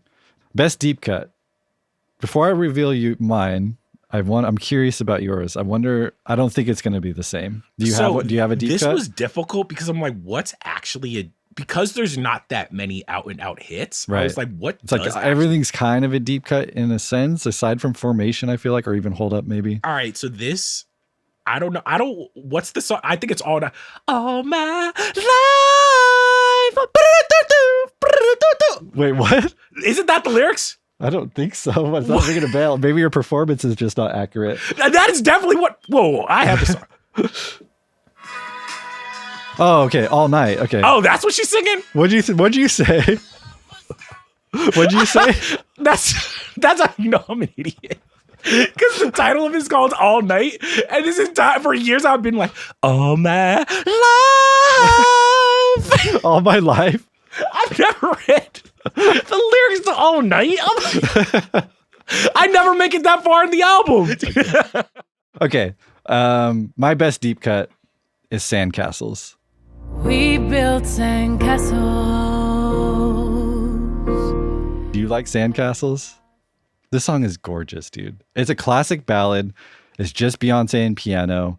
This is Beyonce, a true vocalist, carrying the entire song with a phenomenal voice. But in a similar way as Freedom, a lot of this, well, the song on its own is like, it's a song like Sing About Me, actually, where I listen to it and I just get teared up every time. But a part of that is, again, like Freedom, this is the moment of forgiveness in the narrative. This is where essentially she sets up the sandcastle motif where she says, we built sandcastles that wash away. I made you cry when I walked away, admitting that she did leave Jay at some point. And then says, and although I promised that I couldn't stay, every promise don't work out that way. So essentially saying, I tried to leave you, but I can't. And this is the moment where I accept you back into my life. This is where the moment that we start to heal together. I want to play you just one excerpt from the song because it is, I think, one of the most beautiful moments that I've ever heard in music, I think. What is it about you? That is a perfect example of the power, the richness, the depth of Beyonce's voice.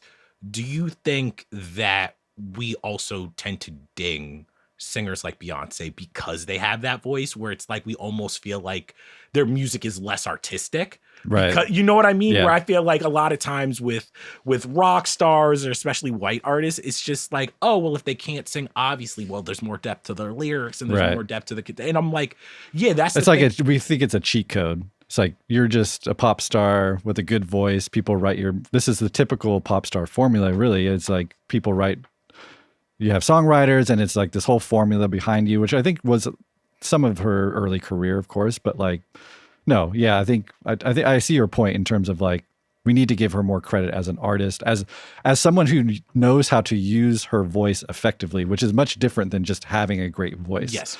Understanding the emotional impact of that moment. I'm sure maybe she had some people helping her write songs. Like that's pretty typical. But for her and her being such a savant with like backing harmonies. Like we hear the stories of people like she goes in there, she creates all those harmonies herself. She's super articulate and a perfectionist when it comes to like her vocal deliveries. And so it's not just about having a great instrument. That is the thing about being a singer, is that you're kind of just born with a good instrument or not. But it's another one to be a virtuoso of that instrument that you're born with. And Beyonce is clearly that. And even, you know, she's so good with her voice. I love the times where she's like, yo, I'm not going to even sing. I'm going to rap this part. Yeah. Because she's low key. Beyonce's a good rapper. I know. Like she can like sometimes, like when there are certain singers where it's just like when Ariana Grande starts like rap, I'm like, all right, fucking shoot me. When Beyonce does it, I'm like, all right, I can see you getting in that pocket. That's another rumor, not as strong as The Rock, but like some people are speculating the third renaissance might be rap, but I don't think that makes as much sense. I don't think that makes as much sense as in terms of just like the narrative arc of Act 1, Act 2, Act 3. Yeah. Because like to your point, Lemonade is the moment where it's like all the acts are literally her taking slivers of lemonade and being like, all right, I'm actually going to do the expansive version. Exactly. Of this. Yeah. Yeah. And I think The Rock is, especially what I learned even researching the Lemonade stuff, was like where she honors artists like Sister Rosetta Tharpe, which was this Black woman, great guitar player in the early days of rock and roll that really influenced guitar playing in general, that most people just have no idea who Sister Rosetta Tharpe is. And I think part of Renaissance and reclaiming these genres that can be attributed to Black artists or the Black influence or contributions to genres like country kind of get whitewashed. I think rock is going to be perfect if that's what it is. Anyways, moving on to best moment. I think we already talked about it. For me, it's clearly just the HBO premiere of Lemonade, the film, and then the surprise drop of Lemonade, the album, that night on Tidal. And just the frenzy of that moment. Becky with the good hair, kind of like that whole mystery of it all. And like, I just remember that time so clearly. Just the kind of hysteria that she was able to conjure up in the culture that very few people have the ability to do, just to create that kind of moment. You remember that?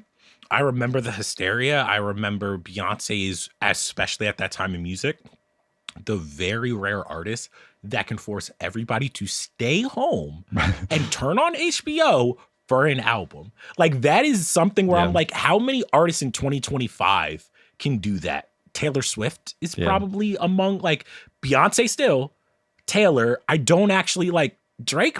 Probably not. No. Kanye definitely not. Kendrick definitely can. Yeah. Kendrick so like even at that moment, especially also when Lemonade comes out, I think what people forget is that was still a very, very rocky time in the music industry. I think streaming especially was still, like, we take it for granted. We work for Spotify, obviously, but we take it for granted how shaky things had gotten at that point. And I think even for Beyonce as an artist, she was going in a place where it's like she had been famous and making pop music 15 years at that, like 10, 15 years at that point. And Lemonade to me was an interesting choice for her to make in her career, where when the foundations of the music industry and where we're going, is streaming going to save us all of this, for her to be like, no more hits.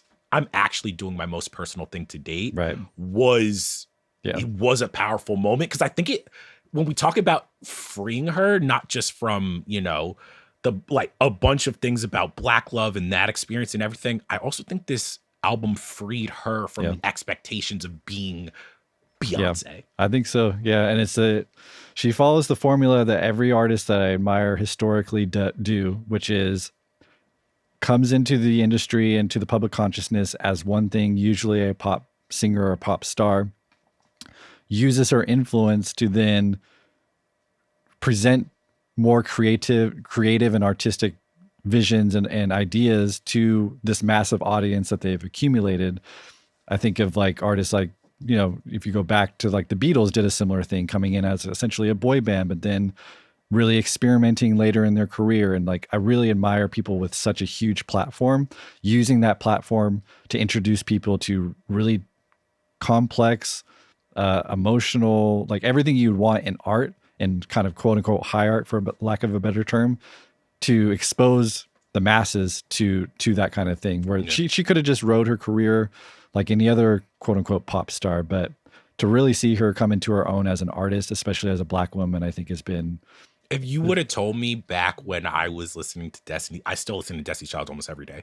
If you would have told me that Beyonce at this point in 2025, to me, she is on the same level as the people you met when we talk about the Beatles, when we talk about Bob Dylan, when we talk about Prince, when we talk about all these artists. I'm just like, no, you gotta, like, you literally have to put Beyonce. She's in there for sure. She's literally like from everything from the pop records to the more considered shit to the vocals to the Coachella performance. I'm just like, she's no longer to me in just an R&B conversation or a pop conversation. She's in the music greats conversation. And the thing is too, to wrap this up, is like, we're interested in what she has to say, which I feel like is rare air to artists to get to. For example, The Weeknd has been doing a similar type of thing, experimenting with cinema, relating it to his albums. His albums tell this story.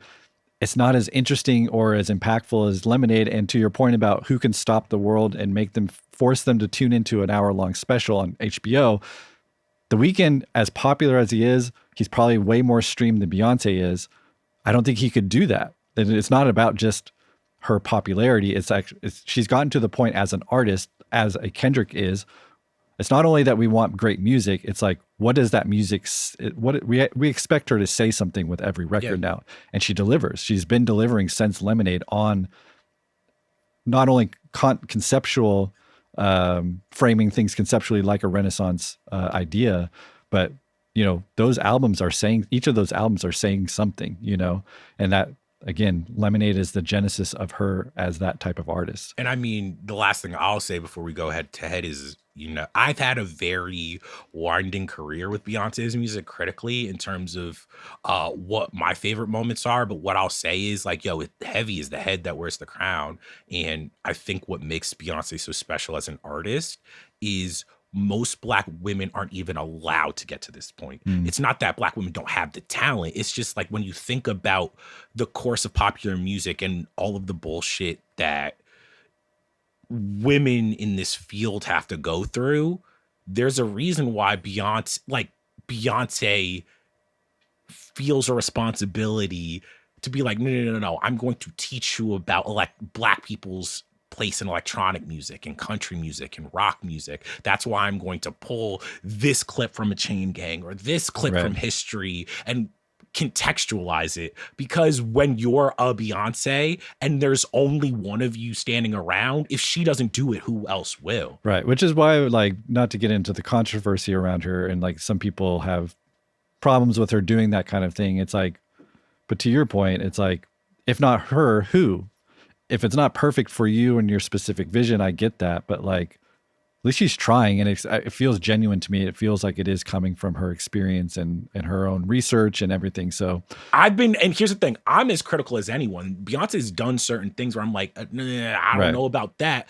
But to your point, I've always come back to, I'm like, I don't need my pop stars to be perfect. I'm not going to Beyonce to give me a PhD level thesis on every single thing she's doing. I'm going to Beyonce to be like, shit, I wasn't even thinking about that today. Let me go do my own research. That's what the good artists do. Kendrick Lamar doesn't have to be perfect to me. Every single part of his lore theory about race, like, I disagree with a lot of it, but sometimes I'm just like, hey, we weren't talking, like, hey, he's put it out in the ether, now we're talking about it.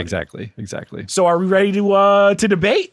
Yeah, this is gonna be tougher than last episode. Last episode was like, it was super easy. This one, this one, I don't know. So biggest song, we're going Formation versus IZZO.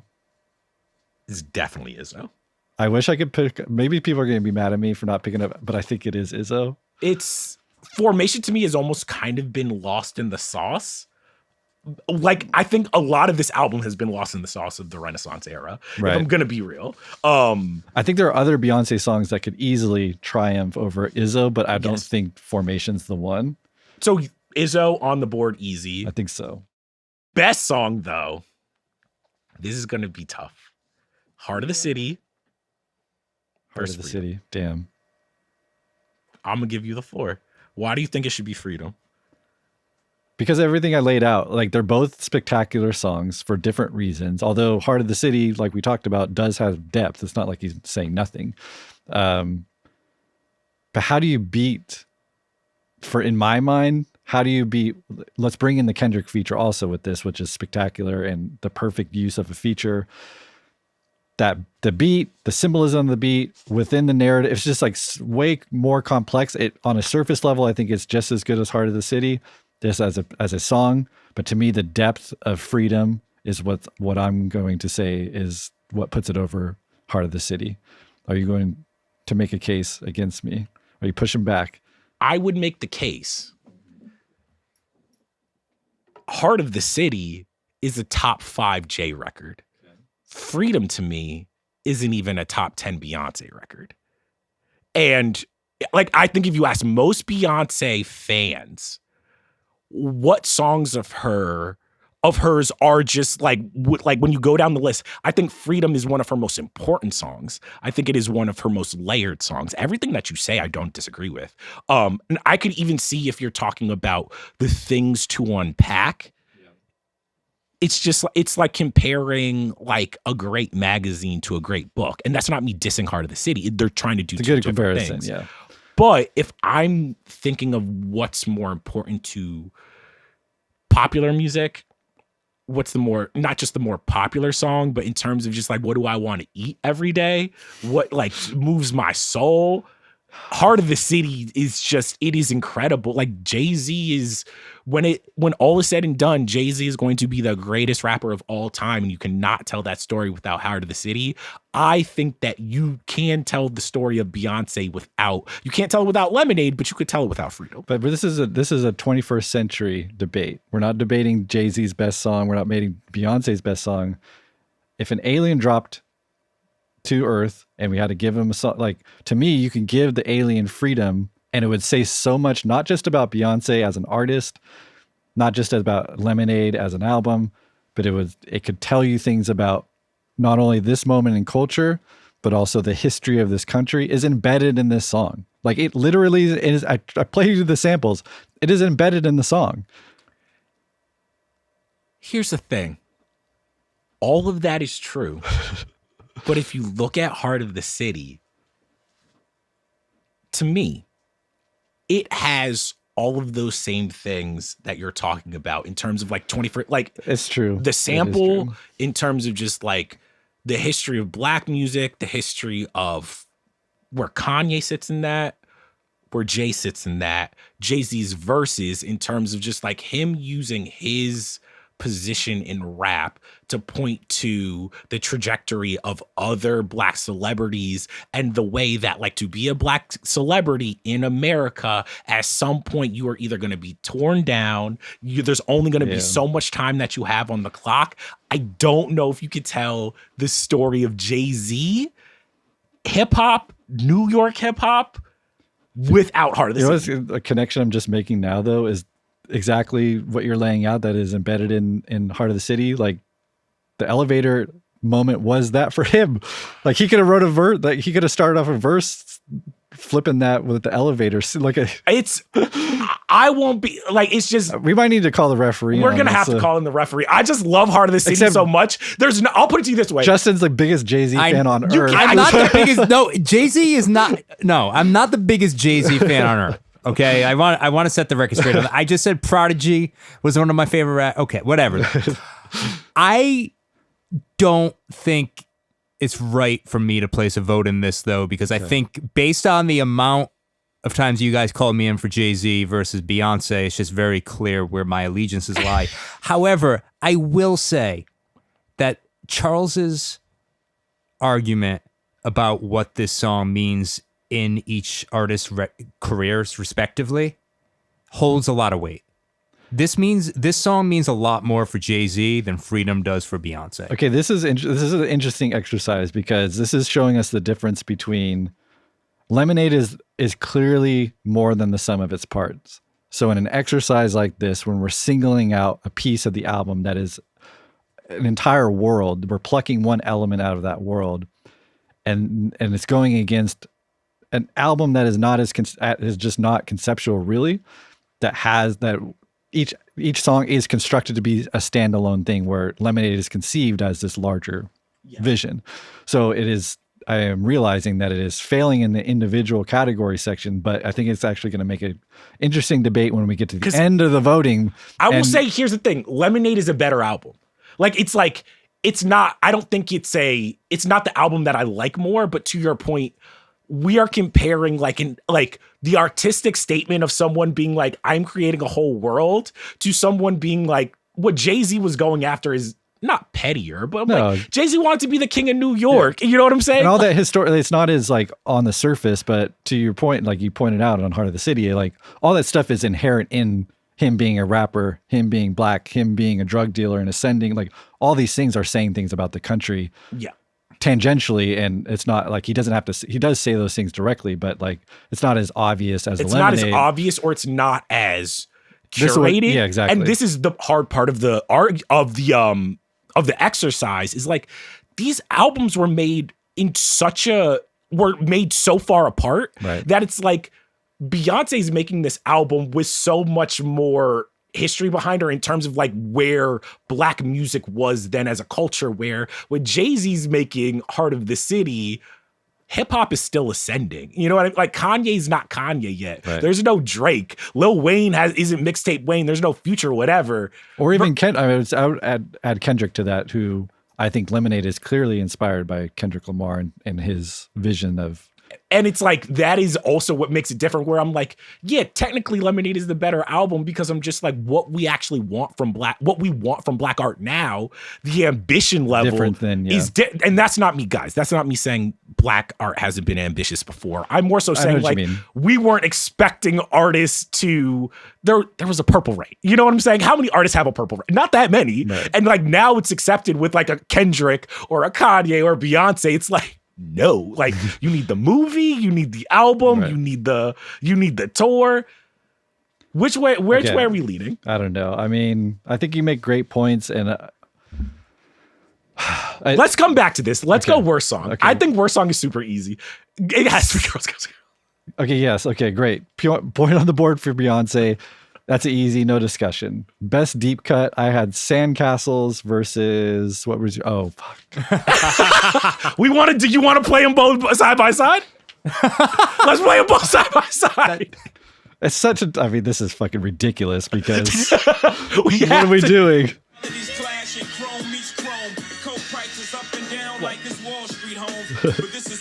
Okay, fucking phenomenal. Now play Sandcastles. This is so ridiculous. Okay, we go. Come on, dude. In a totally different way. That to me is what, like, just as powerful, if not more. This is like, fuck. You already know. You know in your soul which one you want to pick. Sandcastles is so good, though. I feel like I'm letting Beyonce down right now. Best moment. Lemonade. Also has to be Summer Jam. No. What? Lemonade shifted the entire what are you talking about? All right. What are you talking about? What? I literally can go outside and be like, oh, I just put you on the Summer Jam screen. That's a moment. That is a moment. Yeah, you can distill it into a line. The Lemonade moment was like global. I get the hip hop lore of Summer Jam, but like, he brought out Michael Jackson. You know what I'm saying? Like Hope brought out Michael Jackson, bro.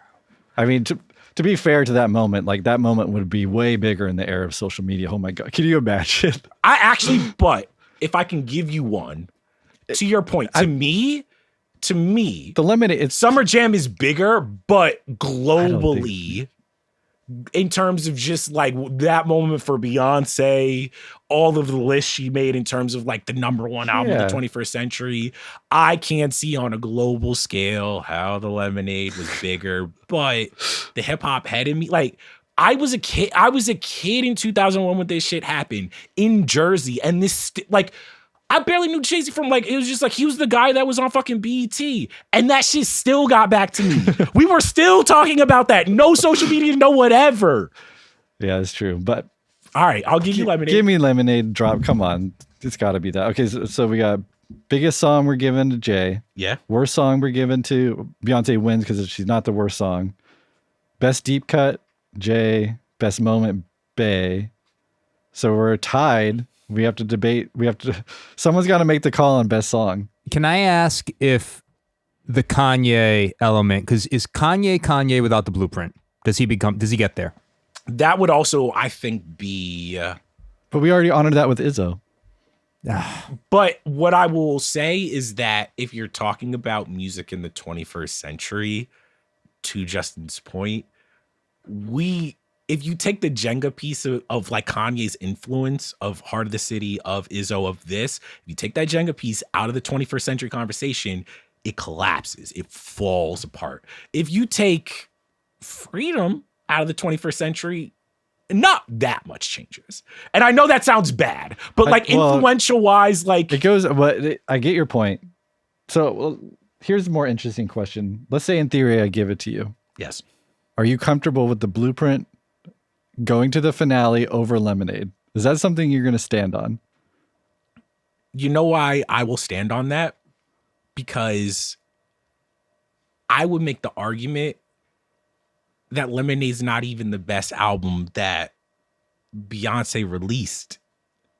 But it's the most important, I think. But the bet, like, I can make a case where it's like, you could make a case like Blueprint might not be my favorite Jay record, but in terms of like, I could make the case that the Blueprint, because I was one of my, one of my questions for you for Jay was going to be, do you know where Jay ranks Blueprint in his entire discography? Because he did that. Do you remember that picture I do remember that. Yeah, but I don't remember where it was though. It was number 2. To him, it was in terms of his best albums. Yeah. And I'm not saying I don't believe Blueprint is number 2 for me. That's not my ranking. But even Jay himself is like, no. Like Blueprint is one of the most important things I did as a record. And I'm like, if we're talking about R&B, who's the most important artist in the 21st century, Beyonce or Jay-Z? You want me to be real? Alien drops on Earth. Who represents the 21st century? I think it's Jay. It's I can make it. So make the case for Beyonce. Everything we just talked about as someone like has entered that space of a Prince, of a Beatles, it's like she's at that echelon now. Where I love Jay. I hate even arguing against him, but to me, Beyonce is like if you even over Kendrick, I would put Beyonce. So my argument for Jay is that if we're talking about what artists encapsulate the 21st century, not just the good, not just the artistic, but the ills, like Jay-Z, when we look at where he started from Reasonable Doubt, when we look at him going from a street hustler, a rapper who is like behind the shadow of Biggie, and then where he's gotten into this hyper capitalist Rock Nation mogul, we're like, oh, that's where music went. And I'm not saying that that's a good thing, but I'm saying the Blueprint is the type of project, when you look at the context of music in the 21st century, Jay-Z predicted it. It's not just enough. And like, if we're being honest, Beyonce learned from Jay-Z. Beyonce's career and the arc of it, and her taking her power back and turning from, hey, I wrote Dangerously in Love, to, oh, no, I'm a mogul now. I am a business. I am selling fucking, I have an Adidas line. I have this, I have that. I can go on tour every other year and break records. She learned from Jay-Z, all for good and ill. And when I look back at the Blueprint and you're telling an alien, like, what is it to be a human in 2025? I'm like, yo, the devil that is Jay-Z. The devil that is Jay-Z. And that's why I love him. That is an evil man. And I love me some Hove. That's in the Blueprint. Everything that we love and hate is in the Blueprint. For one, you can't credit Jay-Z for all that for Beyonce. I think she does that without him. I'm not saying Beyonce was Beyonce before Jay. And I think Beyonce after. I mean, 444 and the introspection and the evolution of Jay-Z that we got there doesn't happen without Beyonce. Beyonce made Lemonade first. Name me an emotional, conceptual project from Jay-Z before 444. Like, it doesn't exist. 444 is also great. It's great. I'll find Jay-Z. It's great. It's an okay Jay-Z record. Does the whole project need to be emotional or conceptual? Like You Must Love Me off of Volume 1 Now I'm getting double teamed. is All right, here's sales. All right, here's the thing. As a hip hop head, you cannot tell me. Oh, dude. And you can't tell me like we're going to leave the Blueprint off for Lemonade. Lemonade is the clear winner to me. we have to flip a coin because I cannot this is one where I cannot vote because I just think like I'm biased. Can I ask you this? Which one has more cultural moments, Lemonade or Blueprint? Lemonade. What if it? No, Blueprint. Lemonade was a cultural. The whole thing was a cultural moment. Takeover and the entire Nas beef. Okay. Yeah. Great point. IZZO, Yep. bigger hit. Dropping on 9/11, him still like fucking going crazy. Still sell like there's like moments on this record. Like even what's the more iconic cover? The Blueprint. What's sold? Like I'm almost positive. Didn't Blueprint's probably outsold Lemonade? Yeah, maybe. But this is not. We got to take it all in totality. I don't think so. Lemonade is just such clearly like you put Lemonade in a museum. Like that's Lemonade's the level. not even the best. It is Beyonce record. It really is though. Like no, it's not. It's the whoa. It's but the we're most talking ambitious. We're talking about. It's the most ambitious and not the best. And the thing is, like, people don't understand how good the film is why I'm losing this argument. Because if you had a really, and it's maybe it just needs to be out there more, but like, to me, in my mind, and now I'm realizing that most people that don't have a familiarity or intimate familiarity with the film, that the film to me is like a big part of this. Because it is the Gesamtkunstwerk. It is the total world that she built, which is just artistically. I'm sorry, I love Jay-Z. I love the Blueprint. It's just it's the bigger feat, and I think because Beyonce is the artist that I would choose over the two if forced. Like that's why I'm pushing for it. But so it's hard. not last film standing. It's last album standing. Can all right. We have to do this for real. Because we have to get out of here today. Yeah. We are possibly realizing that we are headed toward a 2001 Bush versus Gore, or 2000 Bush versus Gore situation, where Beyonce probably made the better overall album, but because of the way we did the voting of the songs, the Jay-Z moments are just better. Can we agree that, right? Like, I'll agree to that. I will agree with that. Okay. I have to right now attempt to make myself as unbiased as possible. I like this. This is really fucking difficult. This is really difficult for me. I think that it's Charles, I'm sorry. I think that when you look at the totality of the two records, you're doing the right thing, Justin. You're doing the right thing. I'm going to tell you, Justin, right now, this is the most egregious thing that's ever happened in the Spotify studios. Like it legitimately is. Like, it's just like the foundational of like everything that I understand about you in this place is just crumbling right now. Like people are going to, in the streets, are going to be fucking rampaging. I am going to get out of here. I'm going to get in my car that has Sirius XM currently tuned to Rock the Bells radio, and I'm going to hang my head in shame. We're calling it. Let's not belabor it. I think that honestly, the thing I'm struggling with right now is picking the album that has Girls, Girls, Girls, the Girls, Girls, Girls remix. Yeah. Oh, great point. Jigga. Excellent point. Excellent point. All I need.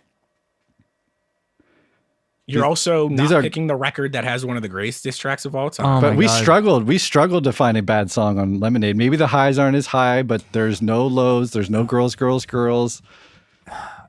How do we feel about the patriarchy? You really want Jay-Z and Kanye to advance?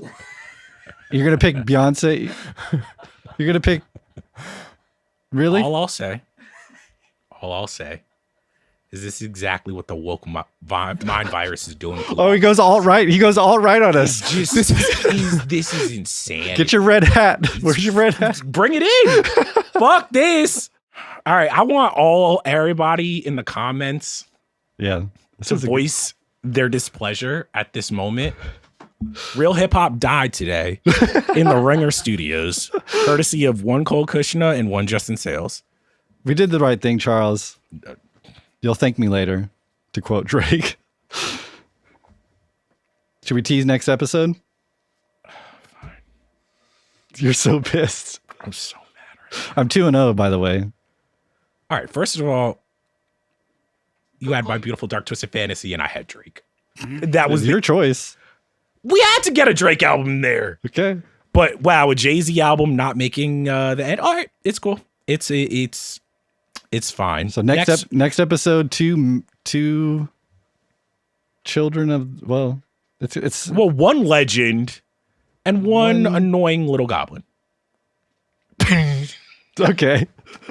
You see what I did there? I see what you did. Nice flip. Okay. You know? Yeah. One is what I would say a masked savant. Mm-hmm. The other is a child of that savant. Yes. Yeah. I'm very excited. Right. So, guys, thank you for this very contentious episode. If you cannot tell, I might not show up next week. Thank you to our producer, Kevo. You know what I'm saying? Rocking behind the boards. Thank you. Who else are we thanking? Justin for stabbing me in the fucking back. All right. We'll see you next week. See you next week.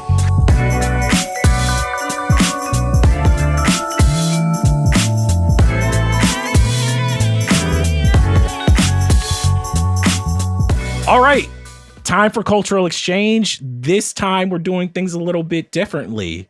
We're each going to pick our personal picks for the greatest albums of the 21st century. The stuff that, hey, didn't make the actual show. Yeah.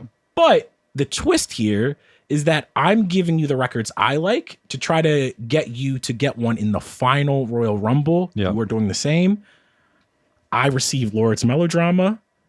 You receive Future's Monster. Who wants to go first? I'll go first because, can I say, I fucking love this record. Really? It's so good. It's so the most good. surprising thing I've heard. I know. You. I'm surprised myself how much I liked it. It's like, the caveat being, you listen too hard to the lyrics. If you try to do what I do with music, it just, kind of, there's nothing there for me in that side of the world.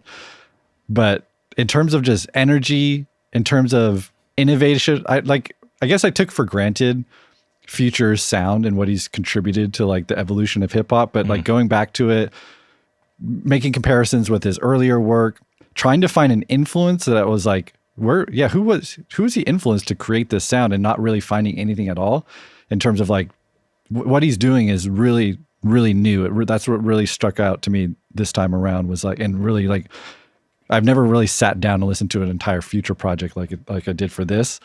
And it kind of reminded me of like what Playboi Carti's doing now. If you love it or hate it, like he's contributing something new to the genre in a way that I think Future was doing back then. And I feel like is a lot of the success of this album and Future as an artist at this era was because he found Metro. Did he kind of crystallize the Future sound with this project historically, or was it already kind of there?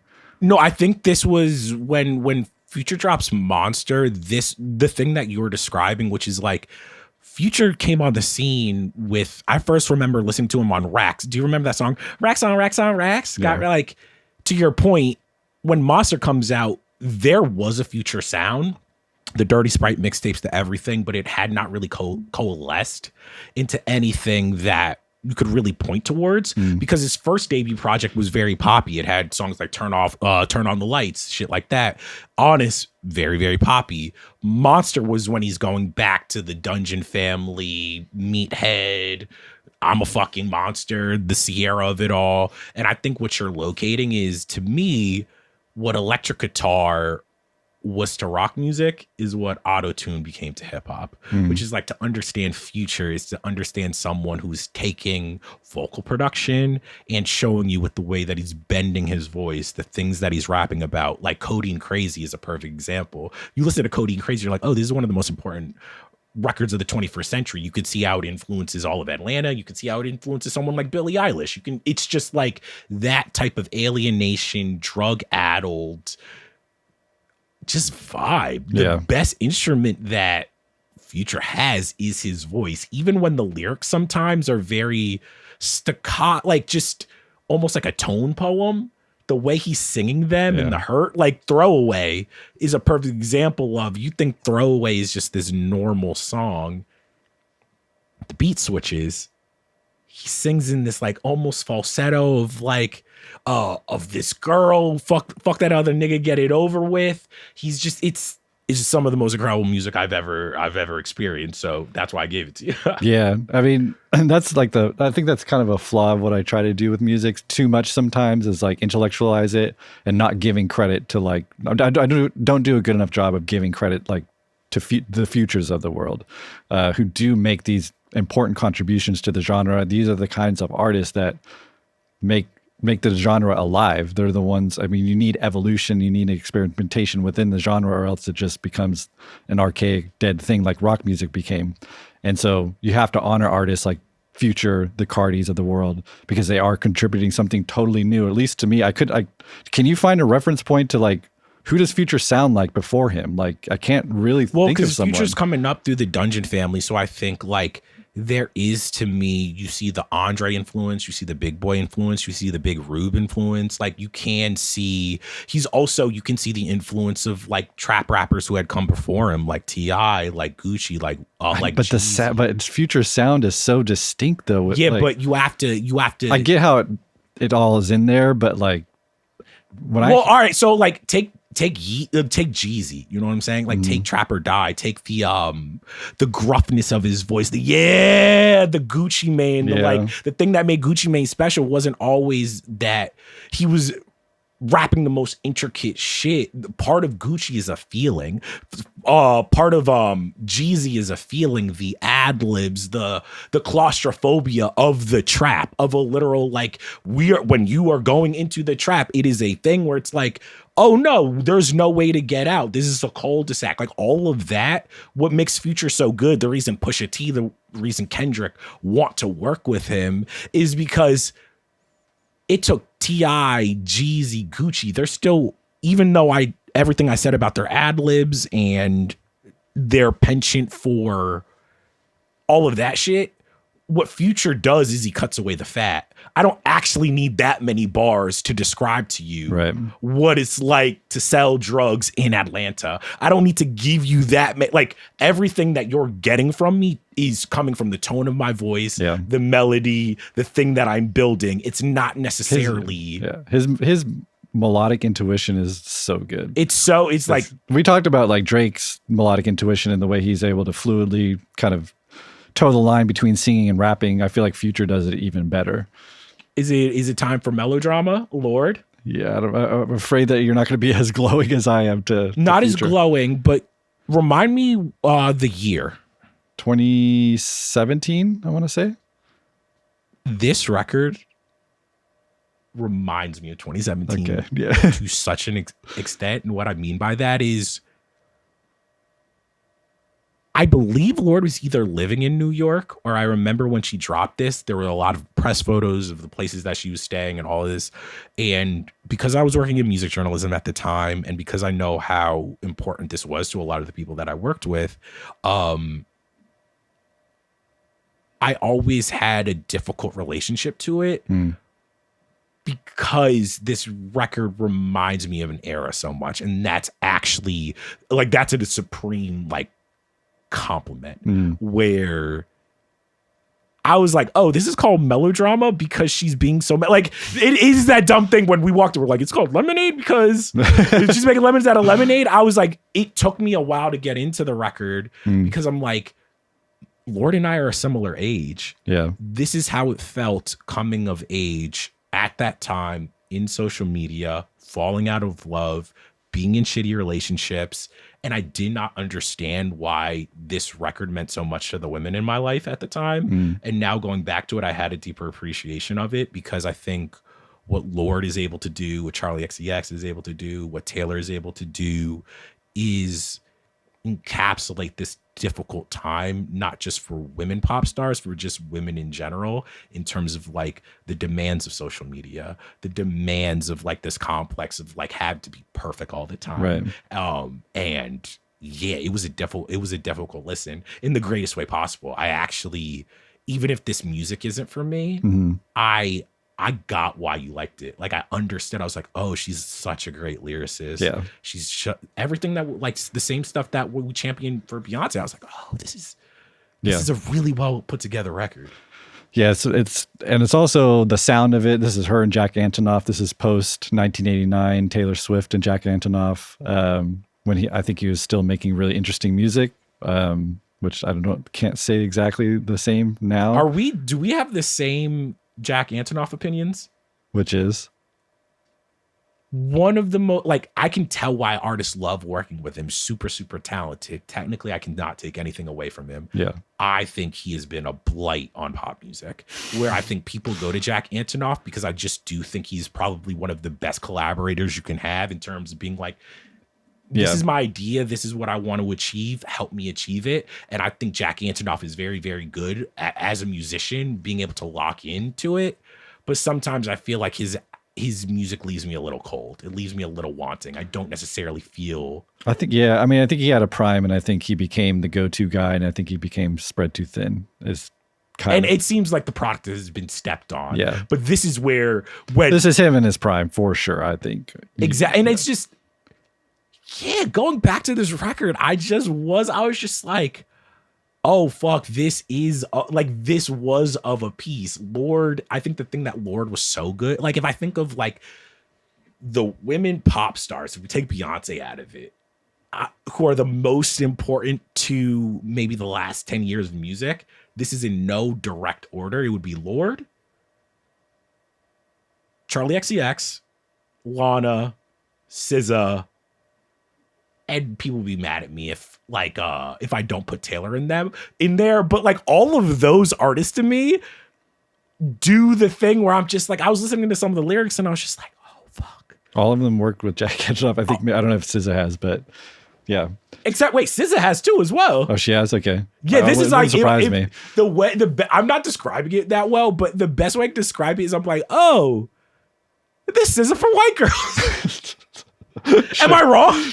I can see that. It's very centered in like the white experience. That's for sure. This is like, I was like, oh, in the way that I can connect to like SZA's Control, right? Because I'm like, when she's singing about like some guy, I was just like, oh, yeah. Okay, and I'm glad that you liked it, but that's a perfect transition to my next one for you.